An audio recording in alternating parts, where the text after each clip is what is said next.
Welcome to a Saturday Detroit Lions Lone Wolves podcast. I am the Doc, John Macaroon. Thank you for hopping in. We got a lot to talk about. Even though we know the Lions' fate, there's always key decisions, things to talk about. Doc, remember, your friendly, trusted podcaster told you around the time of the Eagles game, listen, we kind of know the story of the season. So I'm hoping that 72 hours after the Lions lost, you start to feel a little bit better. Now, if you're a slappy and it's taking you a little time, if you're still in hiding on social media because you can't handle the heat, I'm sorry for you, but we keep the train rolling. Things to talk about. Key decisions. The calendar flips quickly. Doc moves on. We're grown. We're adults. We mourn 24 hours. That sucked. We know who to blame. Campbell, Goff, the team, the offensive line.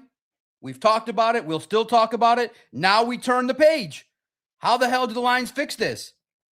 People are starting to talk. Who will Dan Campbell turn to when he fires John Morton and brings in a new OC? Is he going to go to a familiar place? We're going to talk about it. Key decisions have to be made right now. After seeing Amon-Ra St. Brown go down a little bit against the Vikings, no key player needs to play in what is a meaningless game.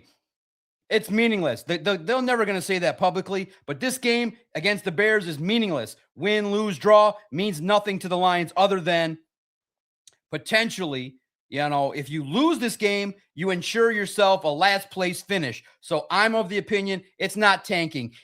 We're going to evaluate certain players. I want to get your sense. Should the Lions rest the starters? Should Dan Campbell raid Ben Johnson's coaching staff for the next offensive coordinator? Are you kidding me? No. There should be one thing that Dan Campbell looks at on the resume for the next coordinator. Experience. Clearly, experience. I want somebody that maybe has been an NFL head coach or that has called an offense that people respect. And I don't think Eric Bieniemy is that guy, in my opinion. But there's some other candidates on the Bears that people are looking to. Where'd this come from? CBS Sports. We'll talk about it. Some key offseason decisions we're going to start to look at. What are the key positions that the Lions got to address? Should the Lions pay Al-Quadin Muhammad $8 million a season? Those are the key topics that we're going to get into. I wish everybody a happy start to the weekend. Go check out our YouTube page. I had a shawarma. I got my protein in. I feel good. I'm not going to lie to you. Food makes me feel better. Alcohol makes me feel better. Doing this podcast and seeing guys like Donkey say, hey, I'm looking forward to your show. That fires me up. The mourning period for me is over. I'm ready to turn the page to fix the problem. I'm still in shock. The Lions regressed. But really, are you surprised? It's the Lions. Turn off the slappy shit. Stop following the people that put out stupid stuff out there on the internet for no reason. Let's talk real. This is what we do here. You know who they are. They're all over the place. I still feel like the Lions are going to win a Super Bowl. We need 3 wins. What gives you that idea they're going to give you 3 wins? I think the critics have found that their voice needs to be louder. The slappies are fine, and they're a needed antidote for real talk. But in the end, I think you feel better if you started to listen to realistic analysis of the Lions around the Eagles game. You faced an Eagles team. It wasn't good enough. And everybody that's a doubter said, you went up against the Eagles. They're like, later on, it'll be just fine. It'll be just fine. They'll win 3 games. They'll get into the postseason. Get out of here. Remember, slappies cannot handle the truth, so they hide. Or they just start making more positive things. They just start saying, well, Goff's not the problem. Or the Lions have the 3rd best offense in the league. Well, why are they not in the playoffs then? Challenge them. Challenge me. Let's go. The only thing that this year helped me personality-wise, is I'm only going to get louder with the others. It's a great way to be. I learned that I didn't. You guys know I did 95 live broadcasts thanks to you guys. First question of the day, should the Lions rest their starters? Listen, don't let nobody tell you this game is meaningless. This game is pointless. This week is all going to be about the media is going to talk to the players that have contracts. Do you want to stay? What happened? Why did this collapse? And let's see who's truthful. Maybe I should make my way over to DJ Reader's locker room and ask some real questions. Would you really tell a teenager this? Your social media is not just to pop off on trolls. There's other reasons. They should rest starters. Now, do you put Tesla in that category? I don't. I say play Tesla, play Khalif Raymond, play Tom Kennedy, play Ricci, call up Ahmed Hassanin, see what he can do against Caleb Williams or anybody. This game has no purpose other than you really want to lose this game. I don't want to see, and you guys know the Lions lore. You know the season where James Stewart was, I think, your running back, and Steve Mariucci boneheadedly cost him a season. And forgive my names. I'm full of garlic and shawarma right now. Man, it was delicious. You can see it. I'm happy. I'm happy, all right? As happy as you can be that the Lions season's over. Like I said, it helps when you're realistic. I realistically, for me, jumped off when the Eagles' loss happened. That was a championship heavyweight battle in the cold. Michael Jackson, Jared Goff, glove-wearing quarterback didn't play well. The offensive line got pushed around.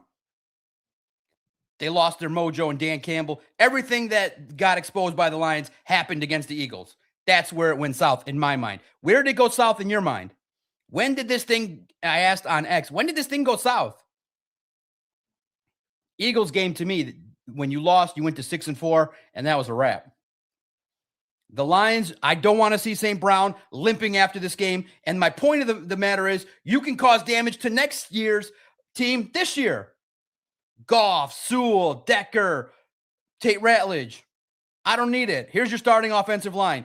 Dan Skipper, Coyote Awosika, Glasgow.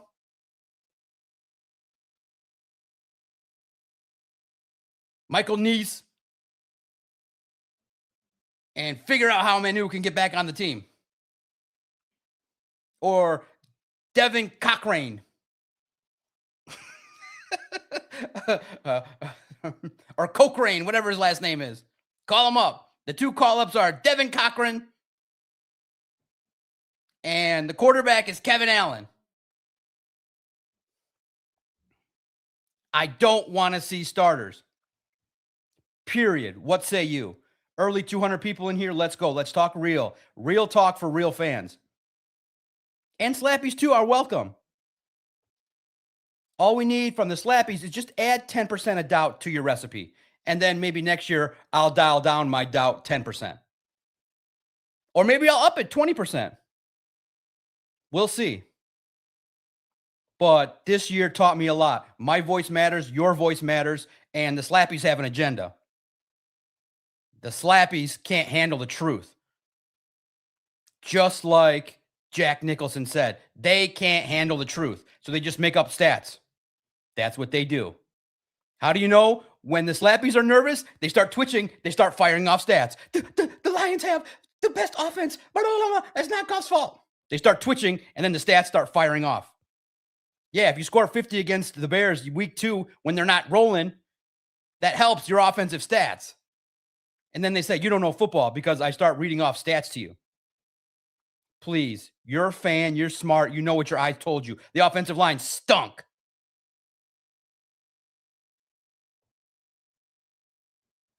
What did you look like against the Eagles, Packers, the good teams?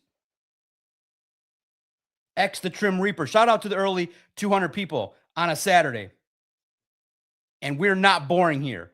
If you ever think the show is boring, type it in like wrestling. My job is to keep you engaged, entertained, informed, and thought-provoking.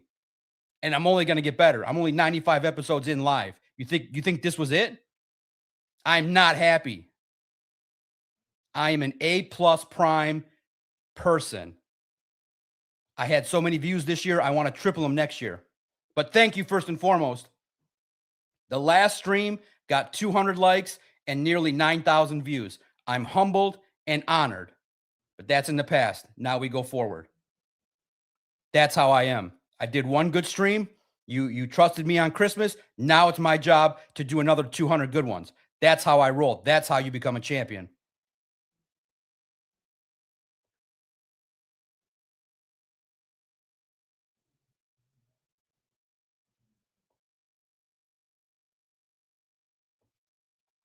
Shout out to the early ones here. Evil Porcupine, Bobby Stark. And we need the slappies. You need the slappies so that we can have some fun conversations. But the truth is always the truth. The Lions weren't good enough. Patty Grimes, Kevin G, Keys to Wisdom, Tyrone. I'm going to get to you guys here. My goodness, the crazy thing is I got so many topics. 15 minutes just flew by. Holy cow. Dre 660. Roll call. Where's everybody at? Smash the like button for me. Early 200 people in here. Brent DeWitt commenting before the show. PQ 190. Stephen Wright. We'll start with you. 420 makes you feel better. What makes you feel better when you get bummed out about the Lions? Stephen Wright's like, the 420, the chronic. Is it the sativa or the other one? Fill us in, Stephen. Brandon gets in. Brandon Peters, shout out to you. Sid Sewell, St. Brown, Hutch, JMO, Jack Campbell at the bare minimum. You heard? Good. Level-headed people here. Level-headed people.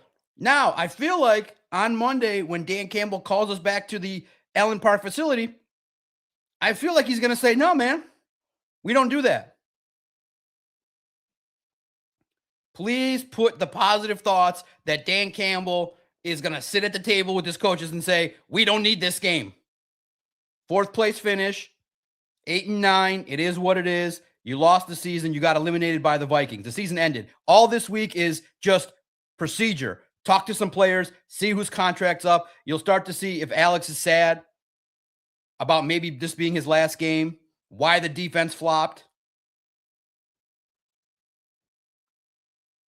But if Dan Campbell plays these people, you know the football gods are like, oh, you want to test us? Oh, someone will go down. The keys to wisdom. Listen, respect you. You know I got love for you. They're not Goff haters. They're championship winners. Okay, yes, it's the framework of a team game, but Goff's not part of the solution. You know why people are talking about Goff? And let's talk real again. I don't hate Jared Goff. I think he's actually probably one of the better quarterbacks you've had. But when you pay the man $50 million, he's got to be part of the solution. Remember, you can pay someone Sam Darnold money and get wins. I need some people to inject some Arabic in you and stop being so emotional.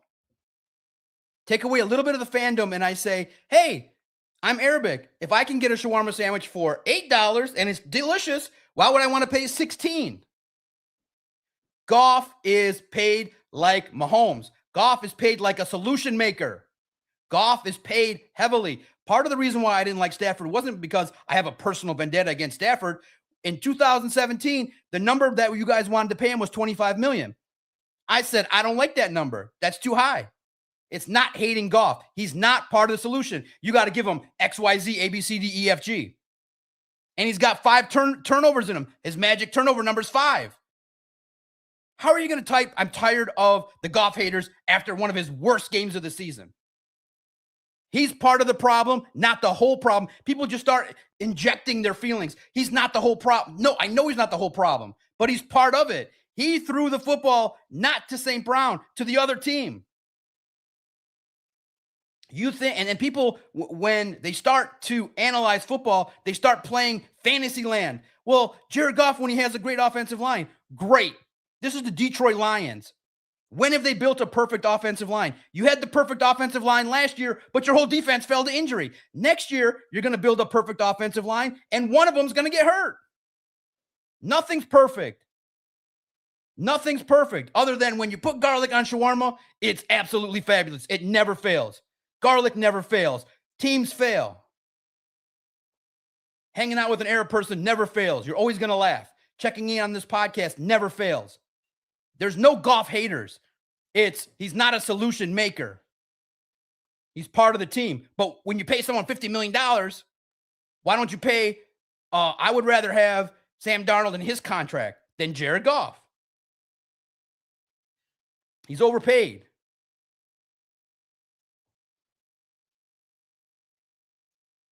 But you know I love you, Keys to Wisdom. The Keys to Wisdom, listen to this podcast and let some thoughts interject into your vibes. DM5 TV. I saw another content creator walk back his Goff comments. I stand firm. Goff is not that guy. Who walked it back? And again, I publicly said, I think you can win one. But here's what I want. Okay. And this is and I think with some shawarma, I can put my words together so much better. I want Patrick Mahomes. Nothing less. Doc, that's hard to find. I don't care. Find Patrick Mahomes. That's how you get sustained success. That's the secret. Find the next legendary quarterback, not a regular guy that's within the parameters. That's what everybody does. I am a lone wolf. And I tell you, look for, when you scout quarterbacks, ask yourself, is this Patrick Mahomes? That's how you have 4 13-win seasons, 3 Super Bowls. That's what I want.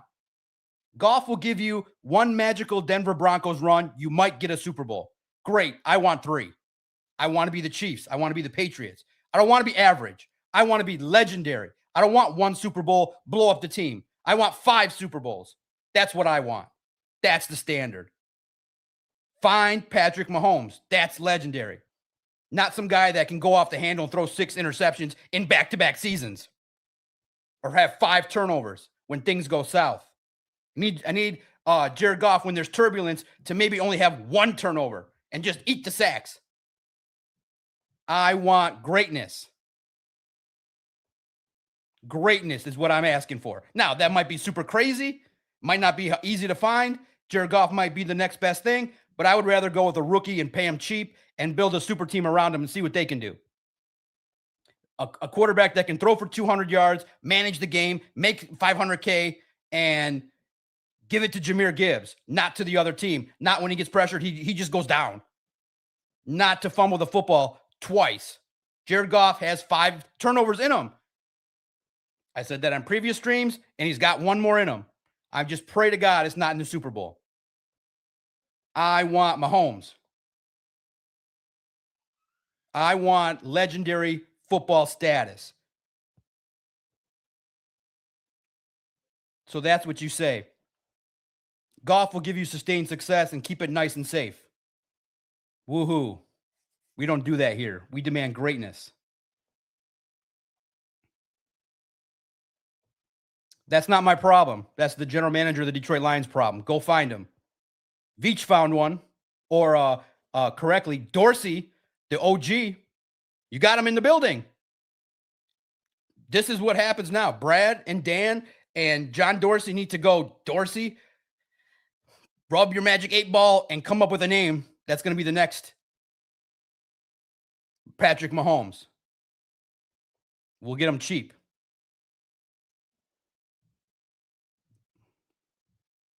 Are you guys scared that Dan Campbell's going to play starters? The answer to me is rest the starters. This game is meaningless. So that I think in that, how did I describe it? Within that framework, does that soften your opinion and hate towards me because I don't like having Jared Goff as the quarterback? You can win with Jared Goff. Yes, publicly, you can win 1. Which I think for a lot of people is good enough. But I definitely have greatness in mind. Why can't we ask publicly? And I'm just asking. The Chiefs got to the Super Bowl 2, 3 times, lost 1. They have turnover. They have this and that. Matt Nagy came back, and they win Super Bowls. That's what I want. I want Tom Brady and Patrick Mahomes. That's the quarterback standard that I have lived with since 2013 when I started this podcast. The best. If you've seen the best, why would you want anything less? If you've seen the best with your eyes, and I've seen Mahomes and Brady and Montana in my lifetime, God help me, I've seen beautiful quarterback play. Oh my God. You guys have seen crappy quarterback play, and then you get Matthew Stafford, and it blinds your judgment that that's the standard. Elite. is what I want. And an elite decision from Dan Campbell, everybody sits. I'm not blaming Jared Goff. We're not assigning the percentage blame. Well, Jared Goff gets 69% of the blame. I'm not blaming him. I'm not blaming him, and I'm also acknowledging you can't build a perfect offensive line. This is not fantasy la-la land. Everybody's perfect, everybody's happy, everybody plays, and everybody's good. The Chiefs lost their starting offensive lineman in the Super Bowl. It happens. You need to have some level of ability to keep the plays going and not fall off the map. And guess what? The league exposed you. Blitz up the middle, get Goff to move. I thought he's so good against pressure. He's good against the blitz. He's so good. He's so good. Well, what happened? He's so good. He's so good.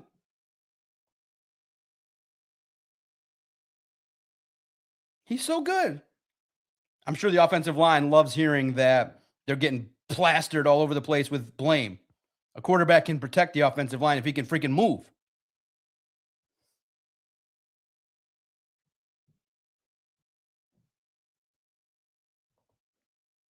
QAX, Dan's got too much pride to sit players. He didn't sit players to knock the Packers out of the playoffs if Bears are fighting for the division and higher seed. Oh, God, I'm going to have a heart attack. Every single tackle, I'm going to be like, please, please, because you can impact 2026 with this nonsensical game.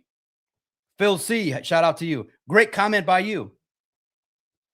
Dan might not do it. That's why I'm talking about it. I'm trying to put it out there in the universe.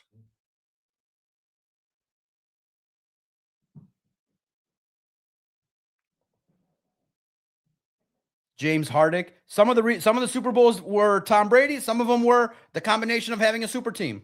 But remember, what wide receiver did Tom Brady have he was throwing to? He finally got sick of being the super world quarterback, and he finally asked for Randy Moss. He got tired of just having – they went tight ends and running backs and a nice defense. But Tom Brady was under pressure, and he limited turnovers at the right spot. And the football gods shined their light on him against the Raiders and said, no, we're going to bestow upon you some football god luck where the rules say you're not supposed to have the football, but you get it back. Ice Bowl nonsense. That should have been a turnover.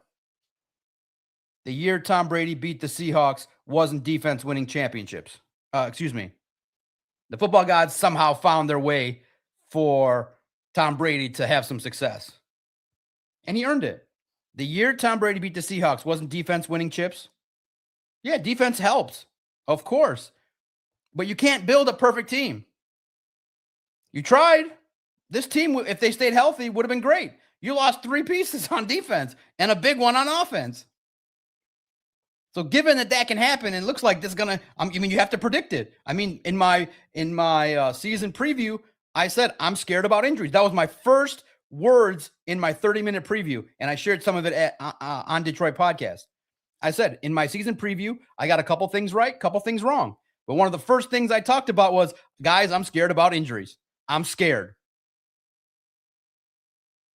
And look what happened. I want Brady. I want Mahomes. That's what I want. Now, you guys will say, okay, we'll just take Goff and we'll wait until he's 37, 38, and maybe we'll get one. But that involves a lot of heartache and a lot of patience and a lot of 5 turnover games. But you guys are patient. I'm a little different. I'm going to keep moving the goalpost to greatness and beyond greatness. Move those goalposts, DOC. But I like Jared Goff. I got a lot of respect for him.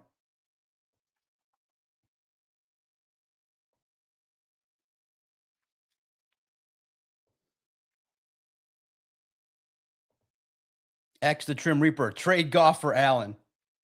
I know you guys like your trades. Oh, we got some super chats coming in. Thank you. Hit the super chat. They go right to the front of the line.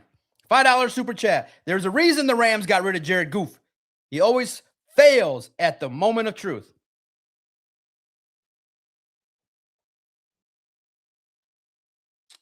At the time, That's the guy that you guys saw against the Vikings. That's the guy that got traded. But there's others. There's time where he can rise to the occasion. But you got to have a perfect left tackle, perfect left guard, perfect center, perfect right guard, perfect right tackle, and a nice defense that's healthy.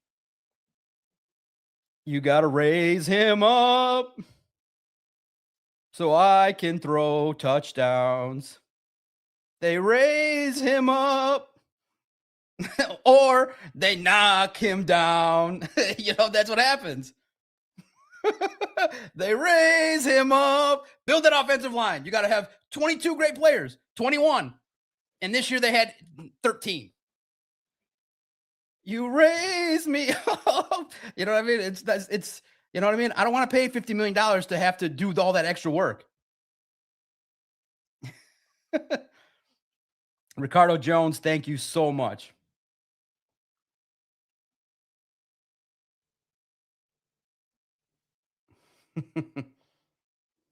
I know it's going to be a good show.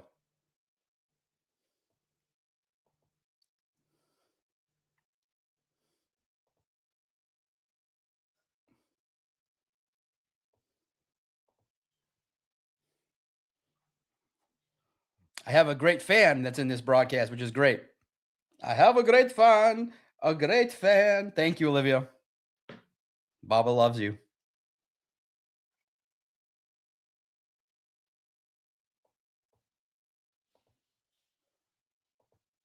All right. Let's see some of these great comments about what we're talking about. Oh, look at that. Phil C. A lot of love to you, brother. My biggest fear from Kyle Good is that Minnesota or Detroit will trade for Burrow or Lamar when they actually request trades. You don't want Burrow or Lamar. That's fair. They're always hurt. Goff at least gives you, you probably pay $50 million for Goff because he freaking stays healthy all the time.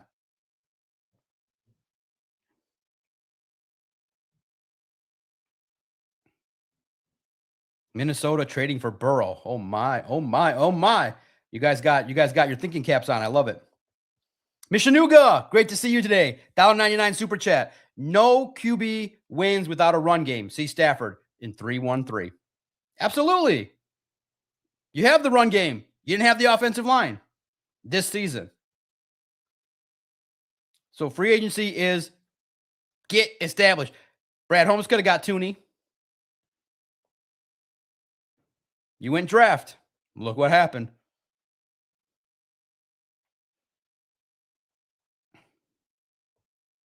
Evil, smart. You're smart. Smart comments. That's why I love this group. Love this community.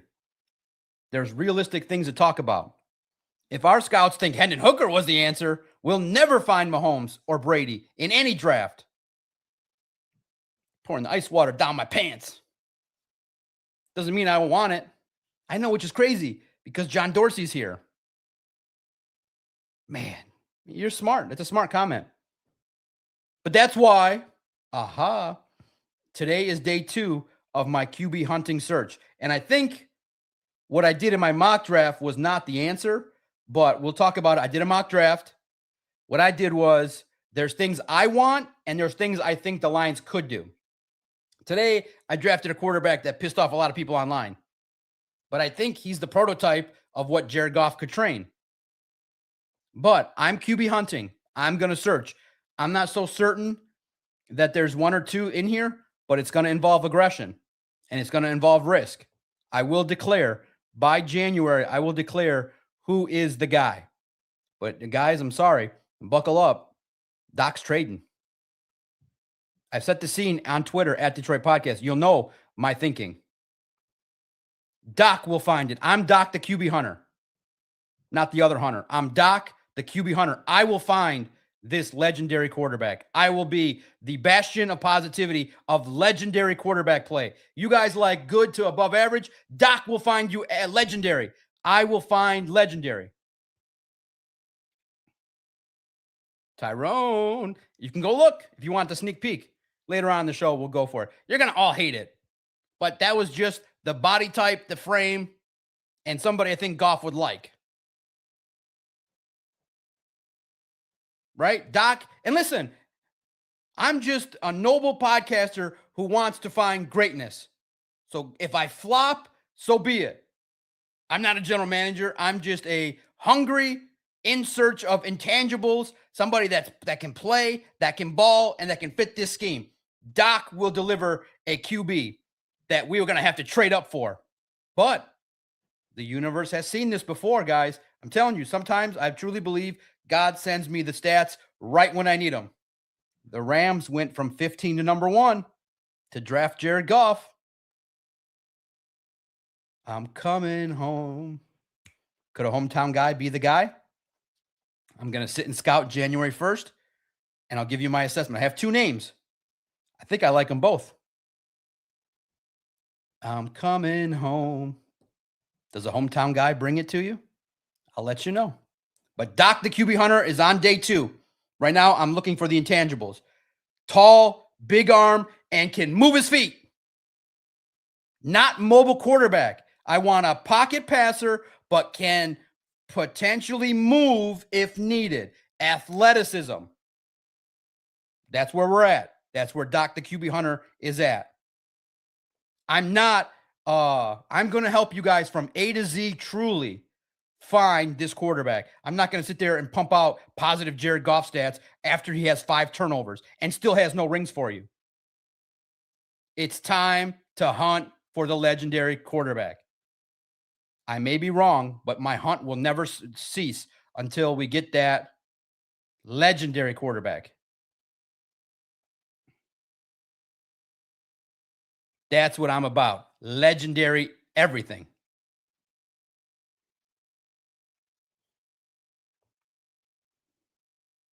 James Hardick, mobile quarterbacks run the league. That's why the league sucks. That's why the quarterback play is truly ass. And I'm not booting Goff when I find this legendary quarterback. This legendary quarterback must sit on his ass for 3 years. Goff is now the teacher. Goff must teach. This quarterback will sit on his ass and will not see the field, not in the preseason, so that idiots like me can say, put him in right now.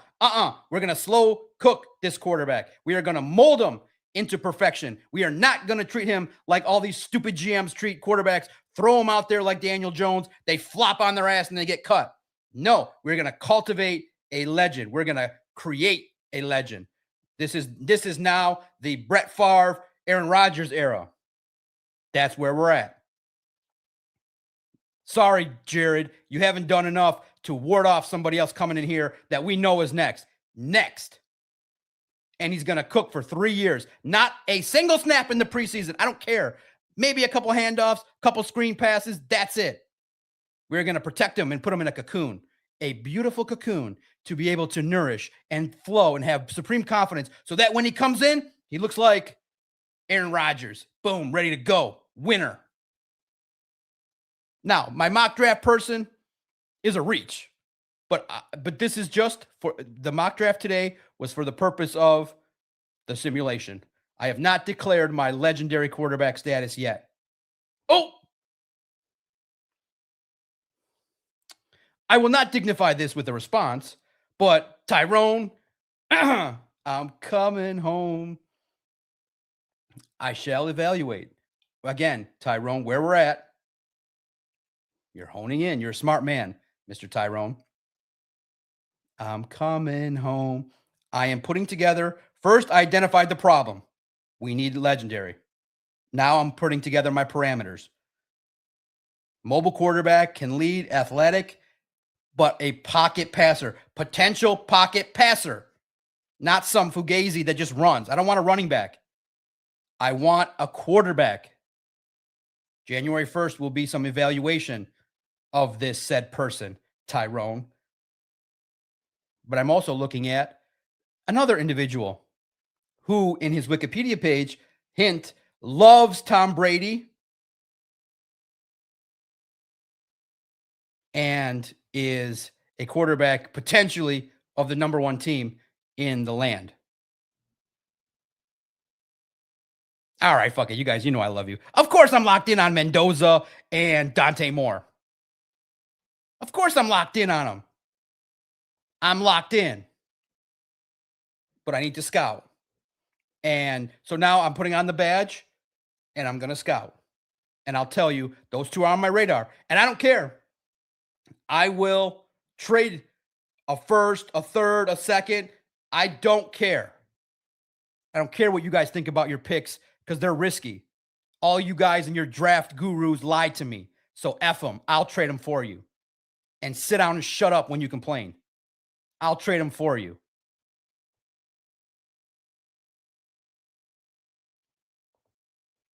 The doc, the picks. Oh my God, I can't trade these picks. Yeah, Brett Holmes whiffed on half of them. So sit down and shut up and tell me that you need to hoard these picks like there's something that the commodity is to move around to get players and trade them to get proven players. You guys were sold a bill of goods, draft, develop, and watch them all get injured and be busts. Trade them for proven players. That's the secret. DM5 TV $4.99. Thanks for telling the truth about Goff. 100% correct. That's it. He's a good player. I want legend. I want everybody talking about my quarterback MVP every year. I want this quarterback where his pop star wife, every video is about her. Every single one. Oh, look. Dante Moore's wife is hanging out in the stands. What is she thinking? I want Dante Moore's girlfriend on my podcast. Oh my God, did you see Dante Moore's girlfriend and wife on the podcast? I want 24-hour coverage, not a quarterback that talks and when the season's over, does a 2-minute presser for the fans. I want a legend in all departments that when the quarterback talks, I want every national media to show up and push me to the side. Not when Jared Goff talks and he talks for 3 minutes and races through it. I want the guy. Everybody in the world comes. I want 40 people at this guy's presser every time. Every word is written about. He goes to a game on the road in Chicago in the middle of January. The whole national media flies in. He breaks his hangnail. They write about it. And I want him to go on McAfee every week and talk. And have his own podcast. And throw 55 touchdowns every year.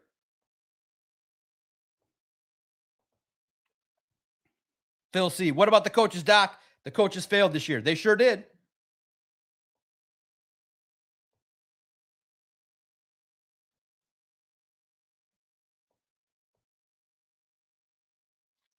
Did I make myself clear what I want? I hope that if I said it bold enough, you should want it too. Or realistically, pay Goff another $50 million, and I want an all-pro left tackle, all-pro left guard, all-pro center, all-pro. I don't want a 33-year-old Graham Glasgow on my team.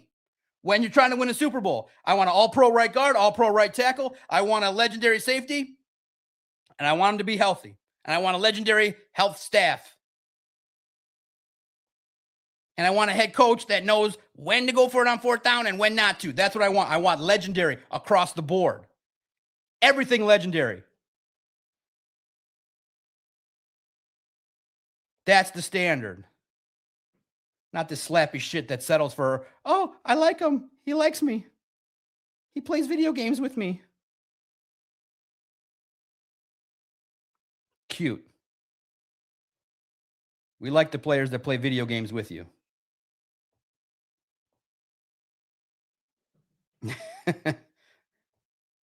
I know it's JC. That's what Christian said to me. I love you guys. You guys know me. You'll come at me and tell me what I'm thinking already before I think it. Don't overthink it, Doc. It's going to be Drew Aller. He's coming off of an injury. That's who Christian came at me with. I said, bro, that doesn't scream legendary to me. Love you, J. Stees. Michigan's coach has way old balls, man. Don't you think? Hang it to the ground. But I like their hire. They found a guy that can't get it up anymore, allegedly. That's a good number. We need a coach in the 60s. It's like a code. We need a guy that we know is not focused on sex anymore. That guy probably is not focused, hasn't been focused on sex for 17 years, allegedly. Donkey Kong, what's your handle on X? You can see it right here. If you guys want to know the hub, that's the website, as you see on the scroll, and the Twitter, @Detroit Podcast. At Detroit Podcast. You can see some of my ideas as I go through it. Super chats, we got 400 people in the stream so far. So far, so good. I only got through one topic. I should be by 3. Now, topic number 2. CBS Sports, they have an insider, Jonathan Jones. He's been talking to his peoples, and his people says that Dan Campbell may consider rating the Bears coaching staff for the next coordinator. Listen, first decision's easy. John Morton, thank you. You're going to be a senior advisor. I would keep John Morton on this staff, but he's not the offensive coordinator. He is not the offensive coordinator. It is clear. Not the offensive coordinator.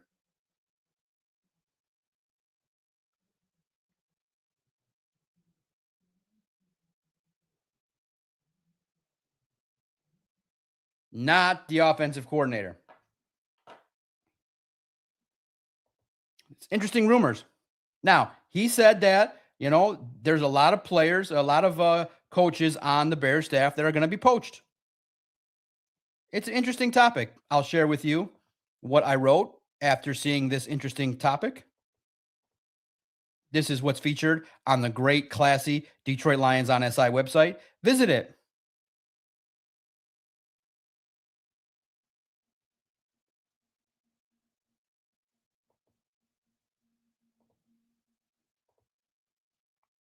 It's a clean website. A lot of great. It gives you links back to the podcast if you ever miss it. A handful of our stories will feature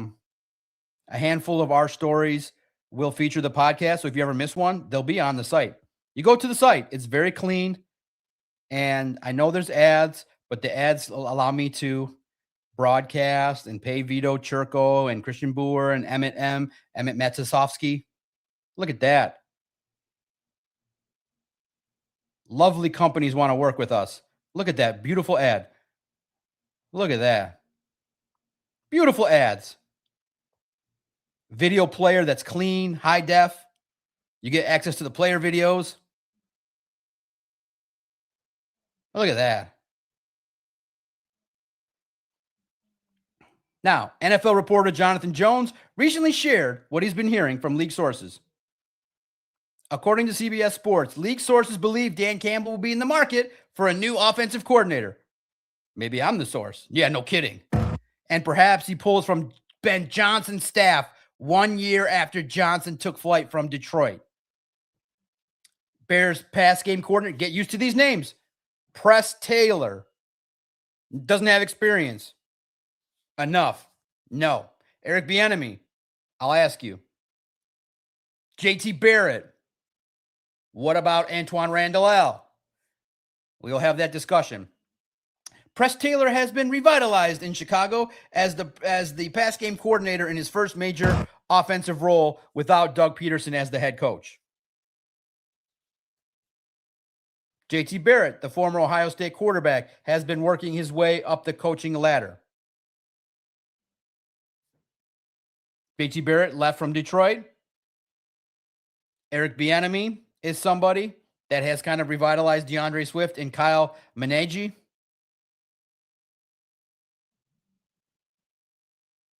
He's, largely credited with working with Andy Reid, but a couple stints did not go well with Washington when he had his own opportunity. He is a hard-nosed player. I think Dan Campbell would like him. I think Dan Campbell would like Eric Bieniemy, but I don't think the players would take to him. You need young offensive wizard. Yes or no? Press Taylor, a lot of these guys have their background working with others. Obviously working with Peterson, hasn't had the experience level yet to run his own ship. Bieniemy, largely Andy Reid's work. Doesn't get a lot of credit.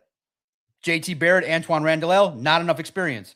These are okay names. I get the premise. I get the premise of what you're saying. I get the premise. But I want proven, somebody that's called a lot of plays and that has the vision. Thank you. Somebody just sent a super chat. I'm looking for it right now.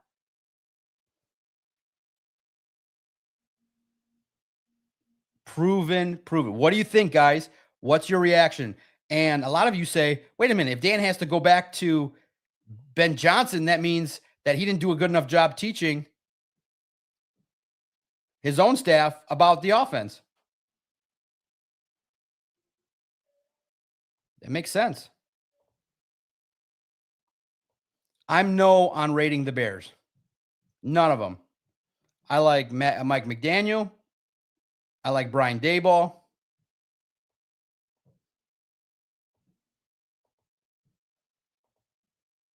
I want experience. Somebody that's done it before. Maybe a Zach Taylor if he gets broomed out. A lot of you threw in a name today that was wild, I thought. A lot of you like Kevin Stefanski.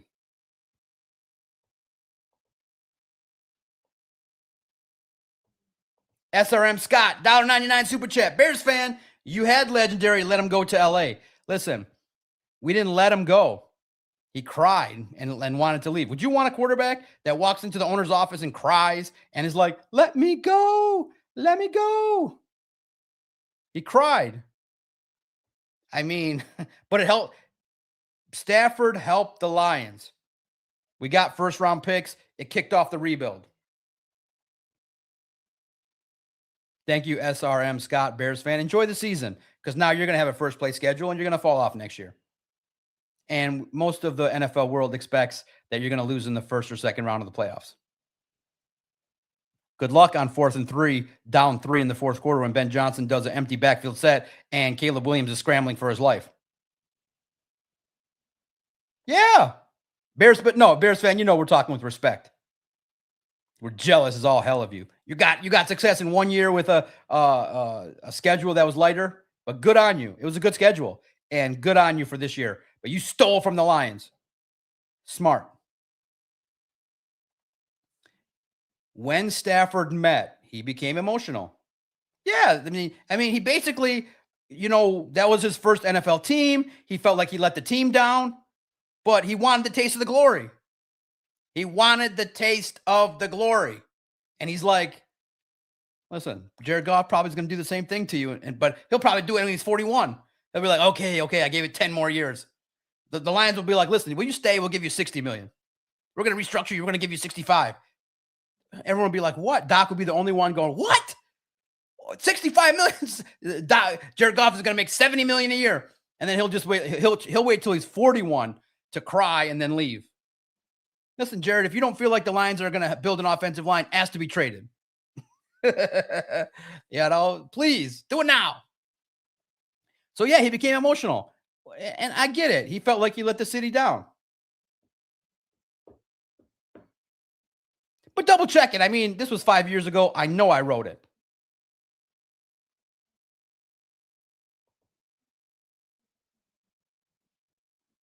From my, to do it properly, from my professional recollection, he cried or became emotional. Mishanuga, he went to Cabo and begged McVay to take him. Please. He was like, hey, can you blame him? Really, in the end, it helped the Lions. It really did. But I feel like if he would have stayed, he might have been salty that 2021 season, but they might have got a Super Bowl in 23. That 2022 season, he might have been salty, but maybe he would have got the Super Bowl in 23. Let's do it for fun. Would Jared Goff, would Matthew Stafford have won the Lions the Super Bowl in 2023? God, who's so gross to think that? Put that out there publicly. If I ever make it to a professional radio station, that will be probably the first topic I just throw out there for the fans. And that'll be a nod to you guys. Would Stafford have won in 2023 and prevent Dan Campbell from saying, my God, that video is going to haunt me. I feel haunted when I see it. Listen, this might be the toughest opportunity. We may never come back. Do I believe that? No, but it may be true. It's so hard. It's so hard. Everybody posts that. I was like, oh God. I'm like, that thing's tough. That thing's tough to read. It's Jay Stees. Bring me Mike LaFleur and Todd Bowles as DC. I like where your head's at. It's Jay Stees. You're bringing your A game.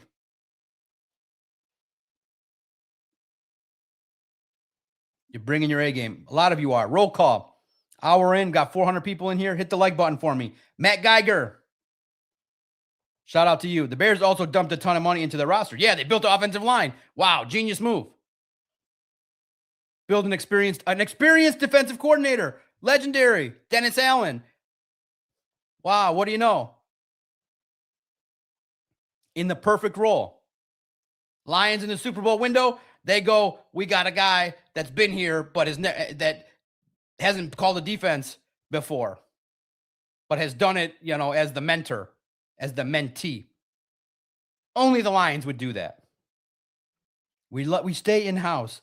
We are doing the fairy tale thing. Everybody that's been here before, let's do the fairy tale kumbaya shit. Bring me the best of the best. I don't care where they came from. I don't care if they're Egyptian, if they're Lebanese, if they're some young offensive wizard that just is going to be Ben Johnson. Sign him up and make him sit for a year until he watches somebody else do it. Experience matters. These young coordinators are a risk. We failed as the media to properly value locally that a first-year offensive coordinator and a first-year defensive coordinator. My assessment was that was not going to be the case. I was wrong. The coordinators were the narrative. And when did it expose themselves? When the team had injuries, that's when you know if the scheme is tight. Aaron Glenn had all those injuries. They still won. That's a problem because when Shepard had all those injuries, it fell apart and he never got it back. That's a bad sign. Streams keeps it real. It's a family business, not an organization. No, they've started, but they have, if you see my tweet at Detroit Podcast, they have a vision, leadership, culture, building from within so that people know. It's cute. It's nice. It's what the gurus will tell you when you go to all these $50,000 a weekend trainings. They'll say, the culture from within is so beautiful and lovely, and you build it, and it's fairy tale nonsense. Find a coach that can coach an offense, not a coordinator that on his resume says he couldn't build a run game. That's open to the public that an idiot like me can share. Not a first year. Shep should have been the linebackers coach and not the defensive coordinator. He needed to go elsewhere and learn and learn on the job somewhere else. Now, he's going to be good in 3 years. But by that point, the puzzle doesn't fit. You got to move on from all the players and start building over again. Shep will be a good coordinator, but not year 1 and 2. Dennis Allen's going to out-scheme him. Ben Johnson's going to out-scheme him. Guess who out-schemed? Guess who's on the list of those who out-schemed Kelvin Shepard this year?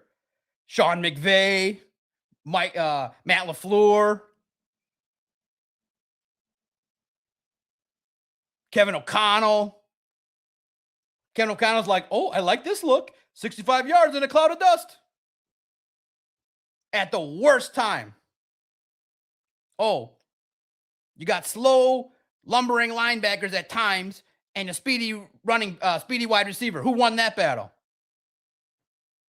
I need speed. All this power the Lions like. The Lions like power. I need speed. Speed.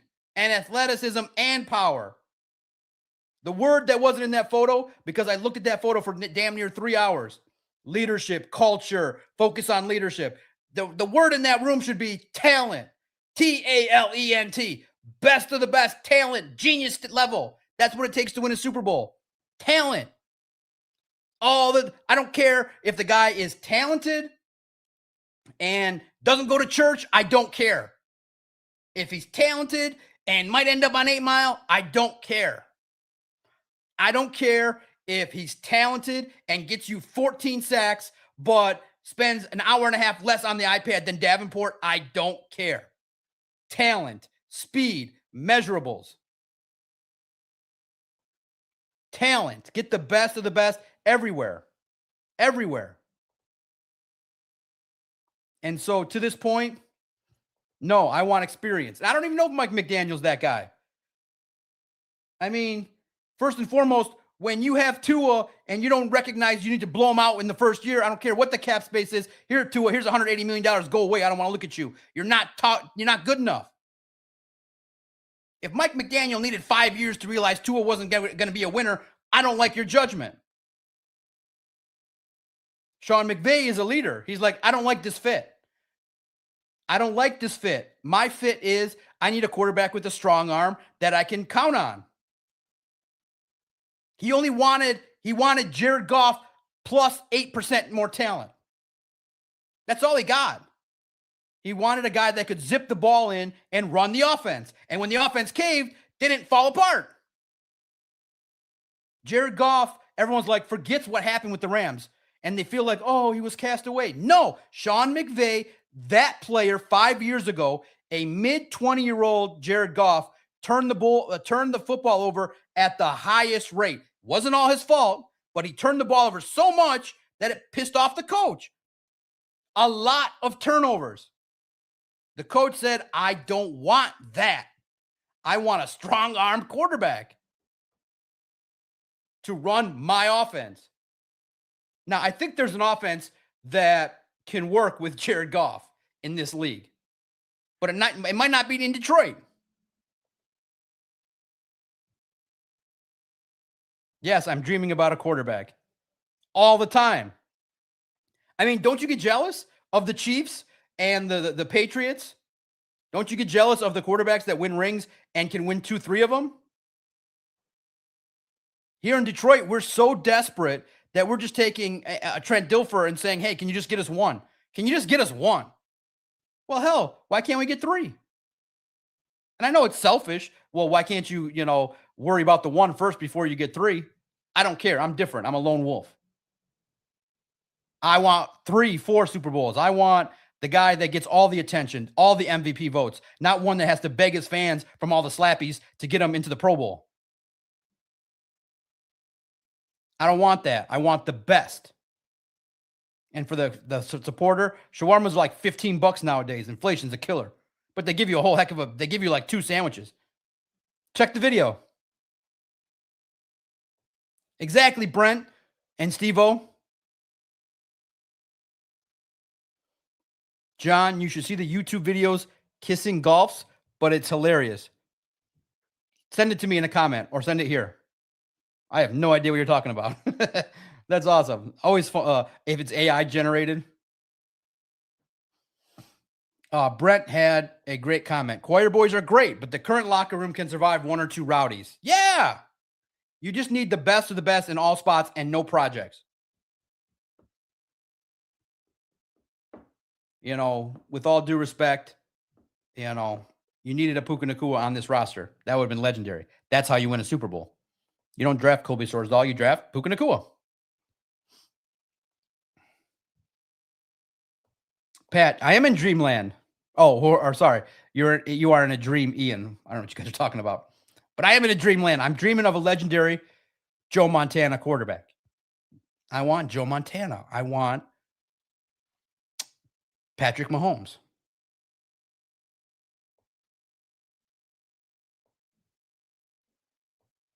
Mishanuga says Mike McDaniels. Who's that offensive lineman?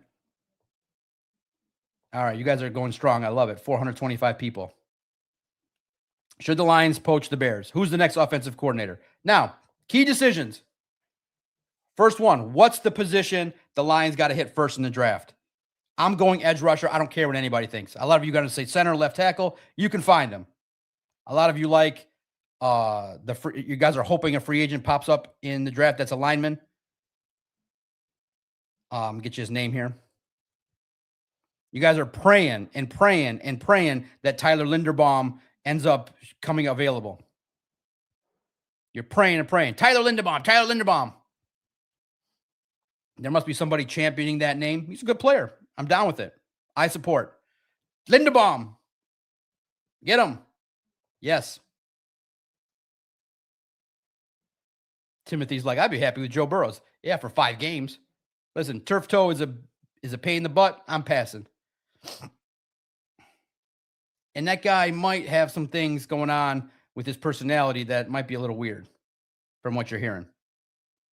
I don't know. He's going to end up being, you're like, where's Joe Burrow? He's supposed to be watching film. He's in the DIA.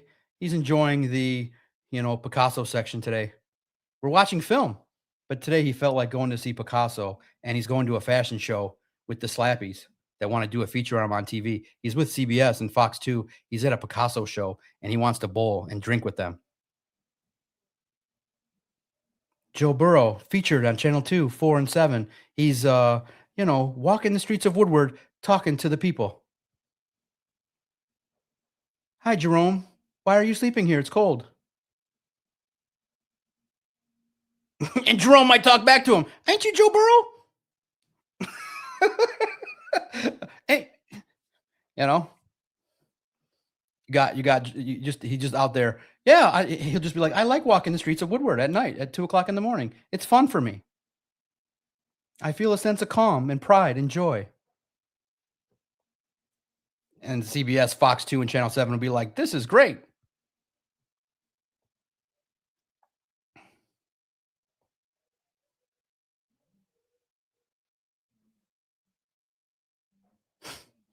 He'll get turf toe the first practice. Be like, hi, I'm John McEnroe with the Detroit Lions. Oh, Joe Burrow's down. Turf toe. Right. Phil C. Joe Burrow and J-Mo getting tacos at 3:00. Talking to Jerome on the street corner.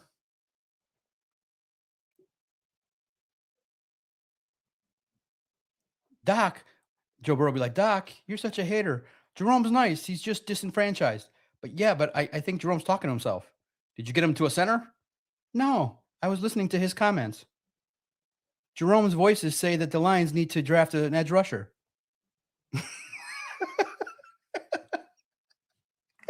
Okay, you know what? Schizophrenic Jerome on the streets is pretty smart too.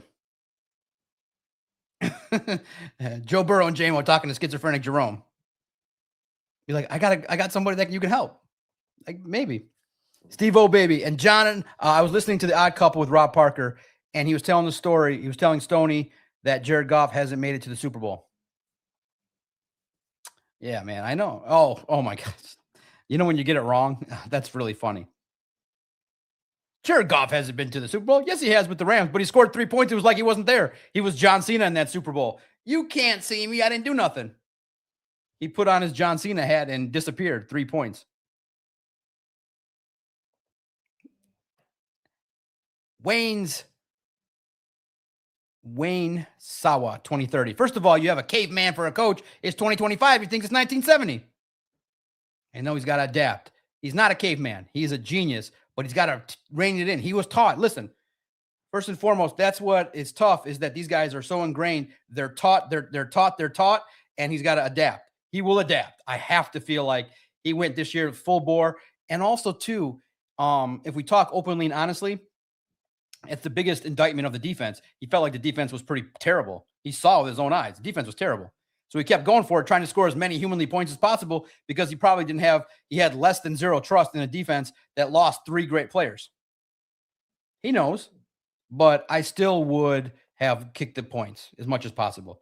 Just lose. If you're going to lose.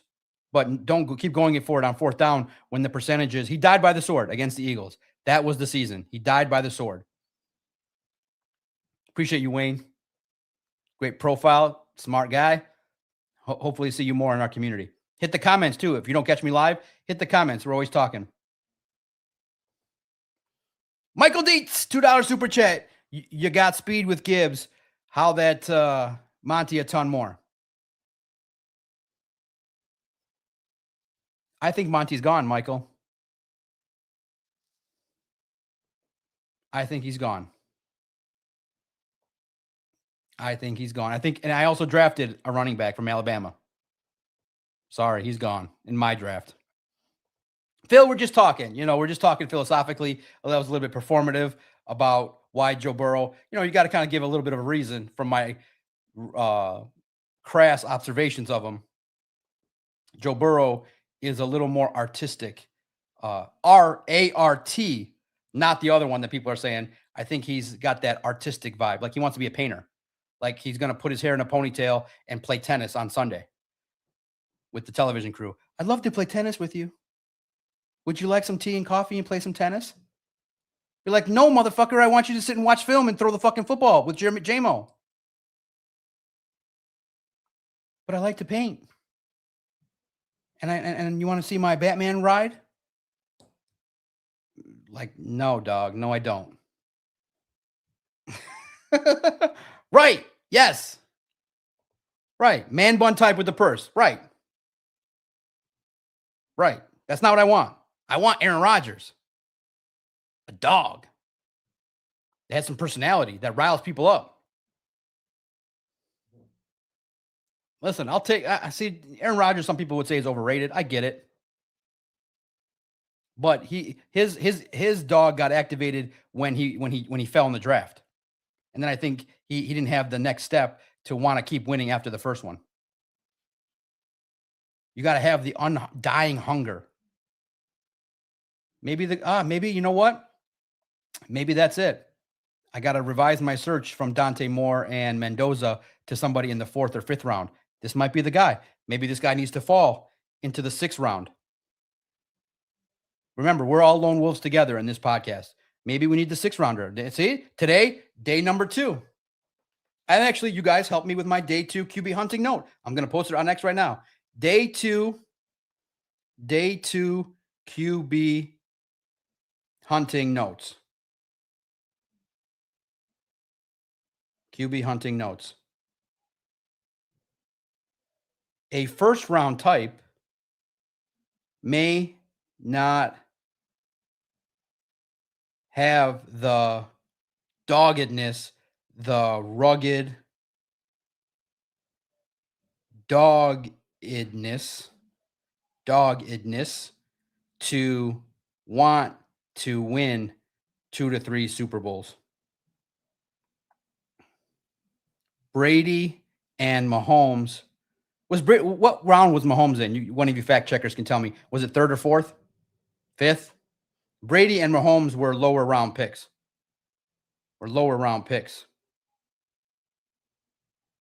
Which may have activated their competitiveness, their true drive.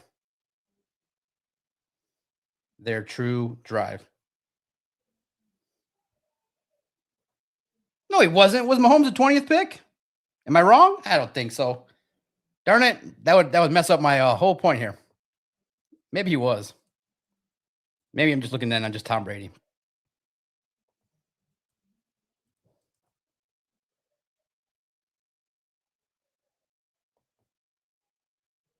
Let's see where Mr. Mahomes was picked. Oh, dang. Well, that goes there. He was a 10th overall pick.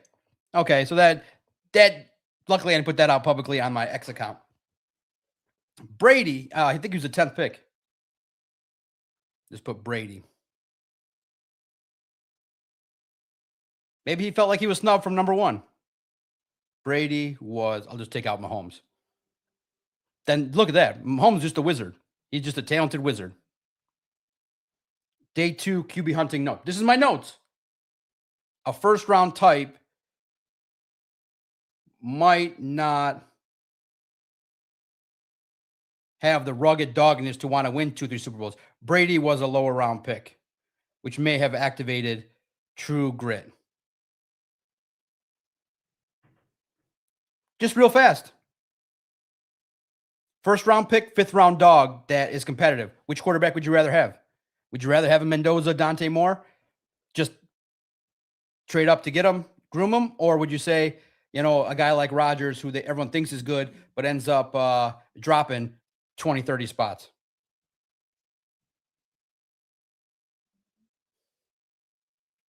But see, like I said, I'm humble. Like I said, I don't know. I know everything about the Detroit Lions. I don't know the history of Patrick Mahomes other than that the story that fits me the best is that Alex Smith was there and Andy Reid and John Dorsey were like, oh, we like somebody else. Steve O, baby, you have true grit, Doc. I would love to be a podcaster someday. Why would you love to? You can be one tomorrow. Someday.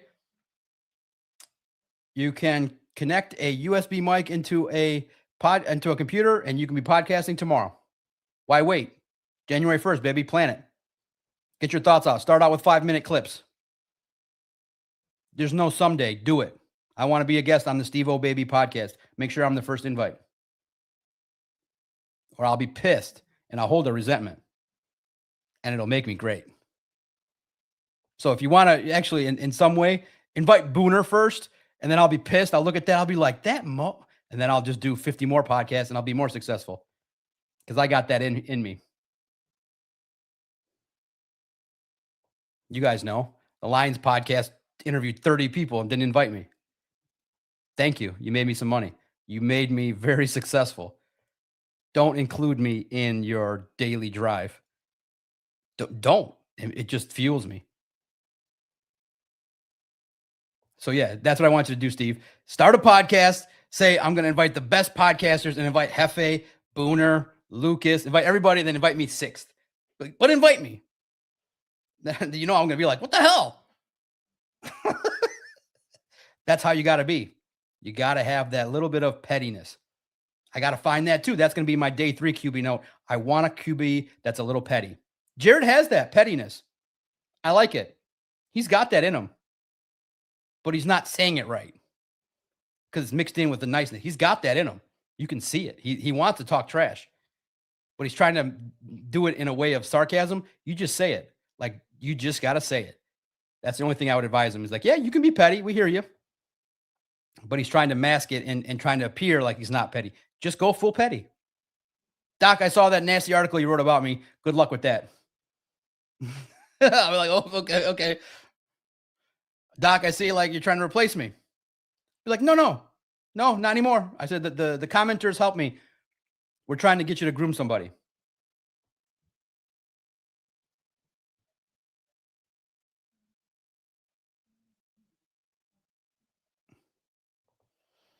Eddie, why do you keep showing some commenters because they pay $5.99 a month? Yeah, some of them get yes. And there's a lot of you in here. A lot of you I see over and over, and a lot of them are coming through. And some of them are super chats, but I'll read yours too. If it's a topic relevant, if it's started off with a cap or started off with Doc, if I can see it. But there's a lot of comment. It's just me here pushing the buttons. But members are great. Members is great. The guy like Steve O Baby, he's been very complimentary. I see him in a lot of them. Broski Bear.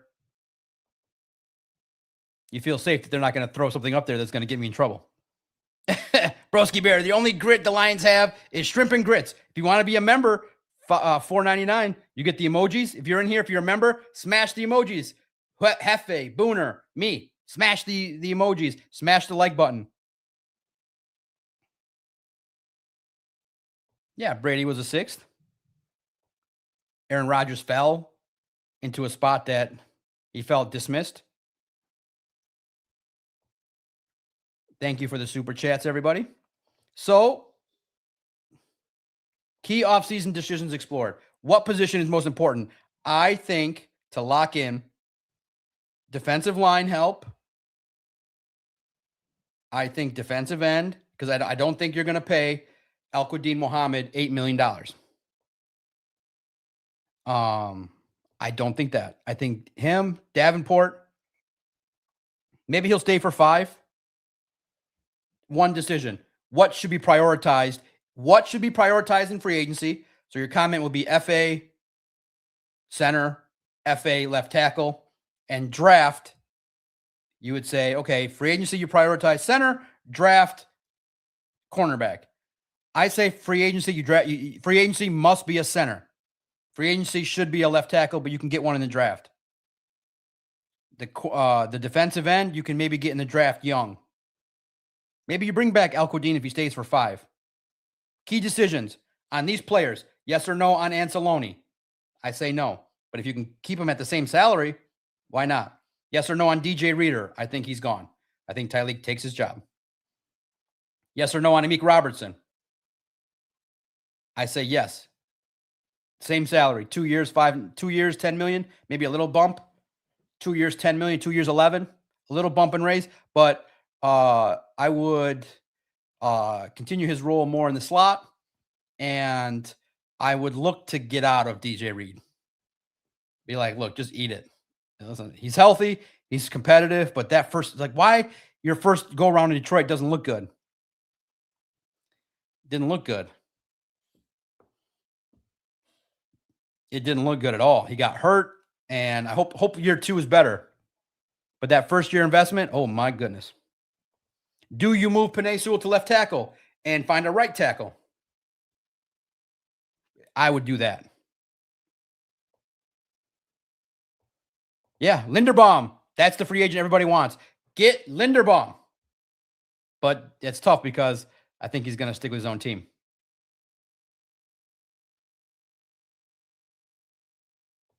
Michael Dietz, I respect you.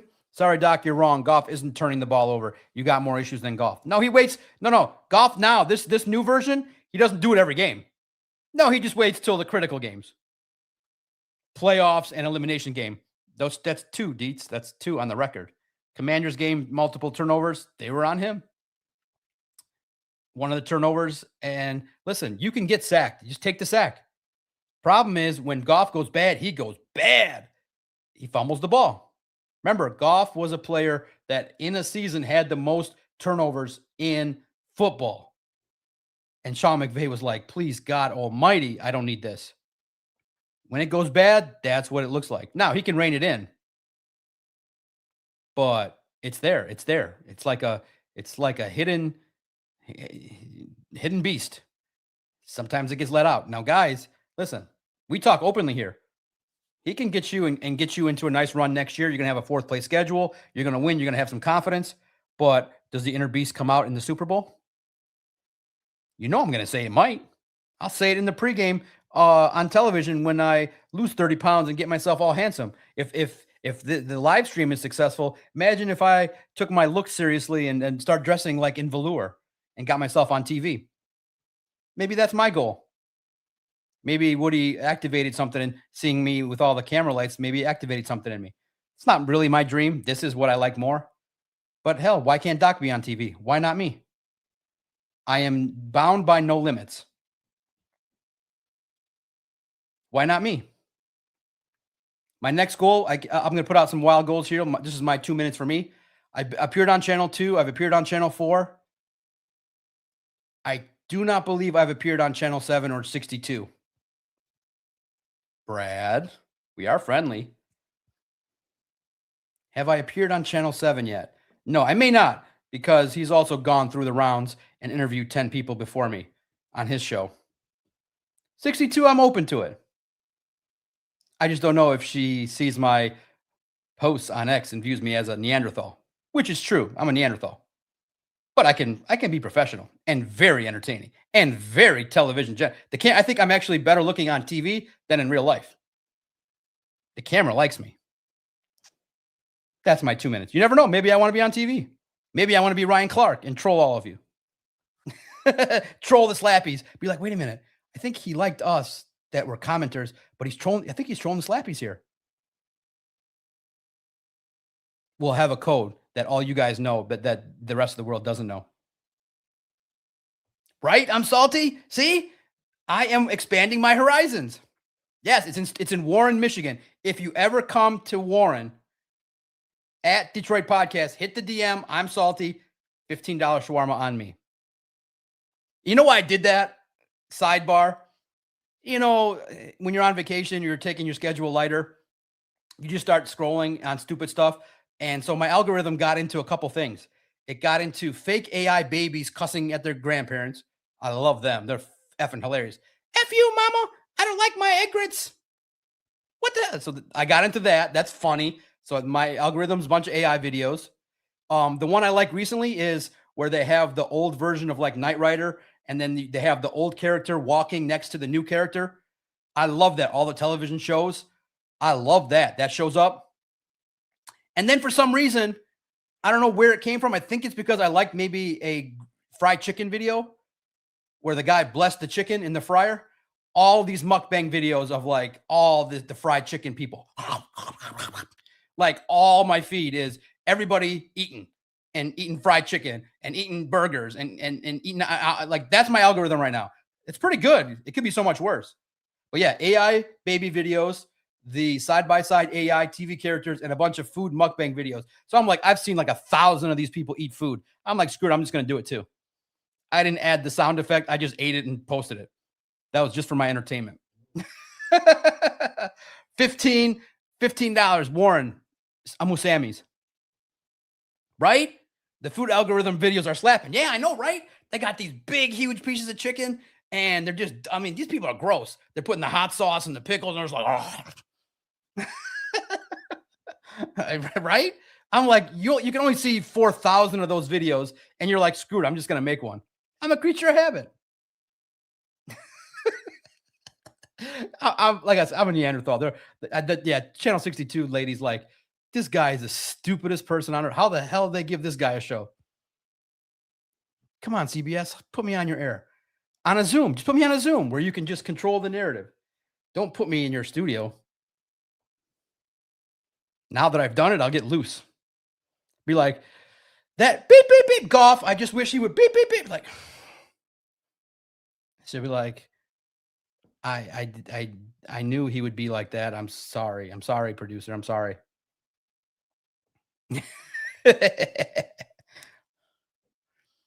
All right. Thank you guys. I love the sidebars that we get to. But that's what's in my algorithm right now. You want to know what is in Sharon Moore's algorithm?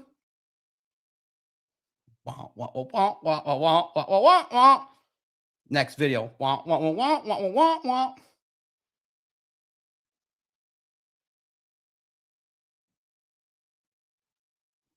Allegedly, I think Sharon Moore is the founder of Miko Media.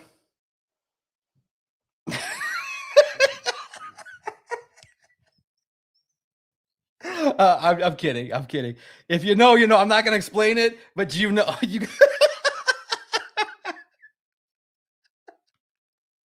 Oh, yeah, I said it. If you know, you know. I'm not going to explain it. But allegedly, he might have been the founder of Miko Media. I've been on Facebook too much these last 4 days. Forgive me, commenters, for I have sinned. I have been on Facebook way too much these last 3 days.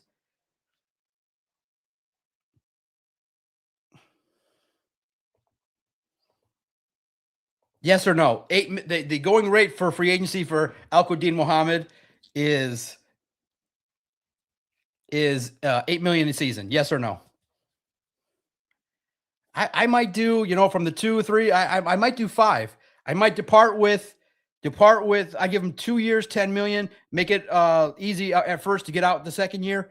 You got to reward him, dude. He did what you're supposed to do. You got 1 more year in him, but in a reserve role, he's the 30 snaps a game.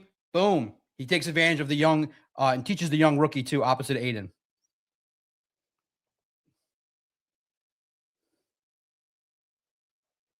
Timothy, they hired Michigan's coach. Michigan hired a football coach. Timothy, I'm salty. 9761 pass. You don't want to give him the money? Wow. Oh, we got one. Southwest, I got a lot of respect for you. So I'm going to read your comment and then I'm going to dissect it. Appreciate you first being here. Southwest, ho, Rida 313. Whoop, whoop. Shout out to you. I'm looking forward to this discussion. All of these idiots talking about the offense, which has scored more points than anybody. The defense sucks without Kirby on Branch, with Laporta out, but the 2 best safeties, that doesn't matter. Now, Southwest, I need you to put this into context. And I don't want you to take this the wrong way, but let's use common sense, okay? Here's what the analytics don't tell you, and I'm going to start calling it analytics just for fun. Here's what the analytics don't tell you. Here are the analytics, partner. Here is what the analytics don't tell you. Okay? And yes, they are strictly numbers. The Lions scored this many points this year. Now, it is my duty to then break it down like this. Listen up. Listen up, friend. Listen up well. Because I am a stat master, I am a psychologist, and I am great with numbers. I know how to manipulate numbers. I made $20 this year. You're like, Mr. Macaron, you know you're on YouTube. I made $20 this year. Just kidding. IRS loves me. They send me a Christmas card. For example, week 1, you scored 24 or whatever in a loss. Week 2, you scored 50. You scored 50 on the Bears when they were learning. Now you go up against a good opponent like the Eagles, you don't score 50. You go up against a good opponent like the Vikings, you don't score 50. You don't go up against the better teams. Against the Commanders, you drop 44. You see? Oh, against the bad teams without their starters, you score lots of points. On average, in their losses, they scored 18. You see? What happens is against better defensive lines, you lost those games. Your record is 8 wins, 8 losses. Your offense is average, meaning you can curb stomp the bum teams in the league. You're not a bum team. You're not the Commanders. You're not the Giants. You're not the Bengals without Joe Burrow. Crumb bum teams score lots of points, get lots of stats. Stats, facts. When you play good teams. So what I will do is I will assign, you will hear it first, in the losses, what the stats were. In the losses. How many points did they average? How many points defensively did they give up? How many points did they run? In the losses against better opponents, because you tended to lose to teams that were better than you. So remember, phony baloney numbers are used for the slappies to tell you that the offense was good. Okay, why is a good offense not in the playoffs? Why did a good offense only score that many points? Because Brian Flores is an OG and he worked Dan Campbell and he worked John Morton. Yes, your defense stunk too. But I would say in the elimination game, didn't your defense do a good enough job? Wouldn't the last game that your eyes just watched tell you the offense was ass? They couldn't run the football. Jared Goff couldn't move. Jared Goff was a sitting duck. Your offense likely cost you that Vikings game. You didn't score. You let Doc in a Max Brosmer uniform beat you with 3 passing yards net. So tell me again that the offense is great. Okay, it's not great. David Montgomery has been rendered useless. The running game is atrocious. The offensive line is not playing well. The offensive line is getting blamed. So, unfortunately, the numbers people have no ability to want to extend their work to, how about tell the story of the losses? In the losses, they got 18 points. Is that good enough for you to win? I don't think so. For example, Aiden Hutchinson gets 5 sacks against a bad Washington team, for example. Then against the Packers, he has no sacks and they lose. But he's awesome. He gets a lot of sacks, three sacks a game. The last game that was most important, he had no sacks. You see what I'm saying? Or he didn't set the edge 3 times and the running attack was atrocious. There are more stats than just sacks. There are pressure rate, effective pressure rate. There are more numbers than just points. When did they happen? Second half scoring, third quarter scoring. You could spend all day looking at numbers. And there are some people that like that. But those people don't ever get the sun. And I think those people don't ever have sex.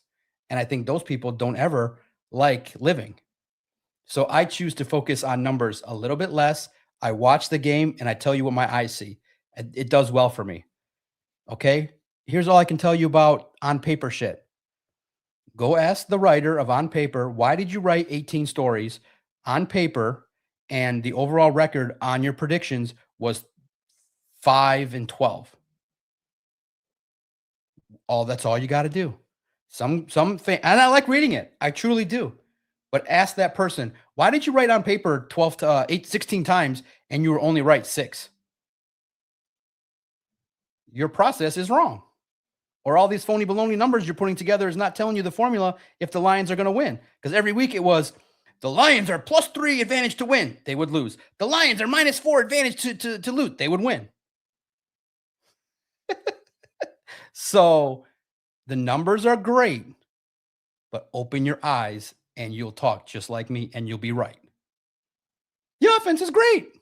Why are they not in the playoffs? It's not the offense and defense are both not good enough. We can keep it simple. But the numbers, because they need a focal point to say to in their because journalists rely on facts and not opinions. Oh my God, the offense has 22 points. They average 26 points a game. That means the offense is not a problem. Okay, if the offense is not a problem, when they put those offensive numbers up, type in, hey, then we shouldn't draft an offensive line because the offense is great. They score points.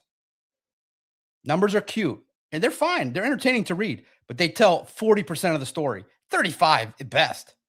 But the journalists need something to lock in on and say they scored, and it sounds smart, and they can sound smart to their fans. But then all I got to say is, if you ask the on-paper writer, why was your predictions with all these great statistical analysis that you're doing? Why is your prediction 6-12?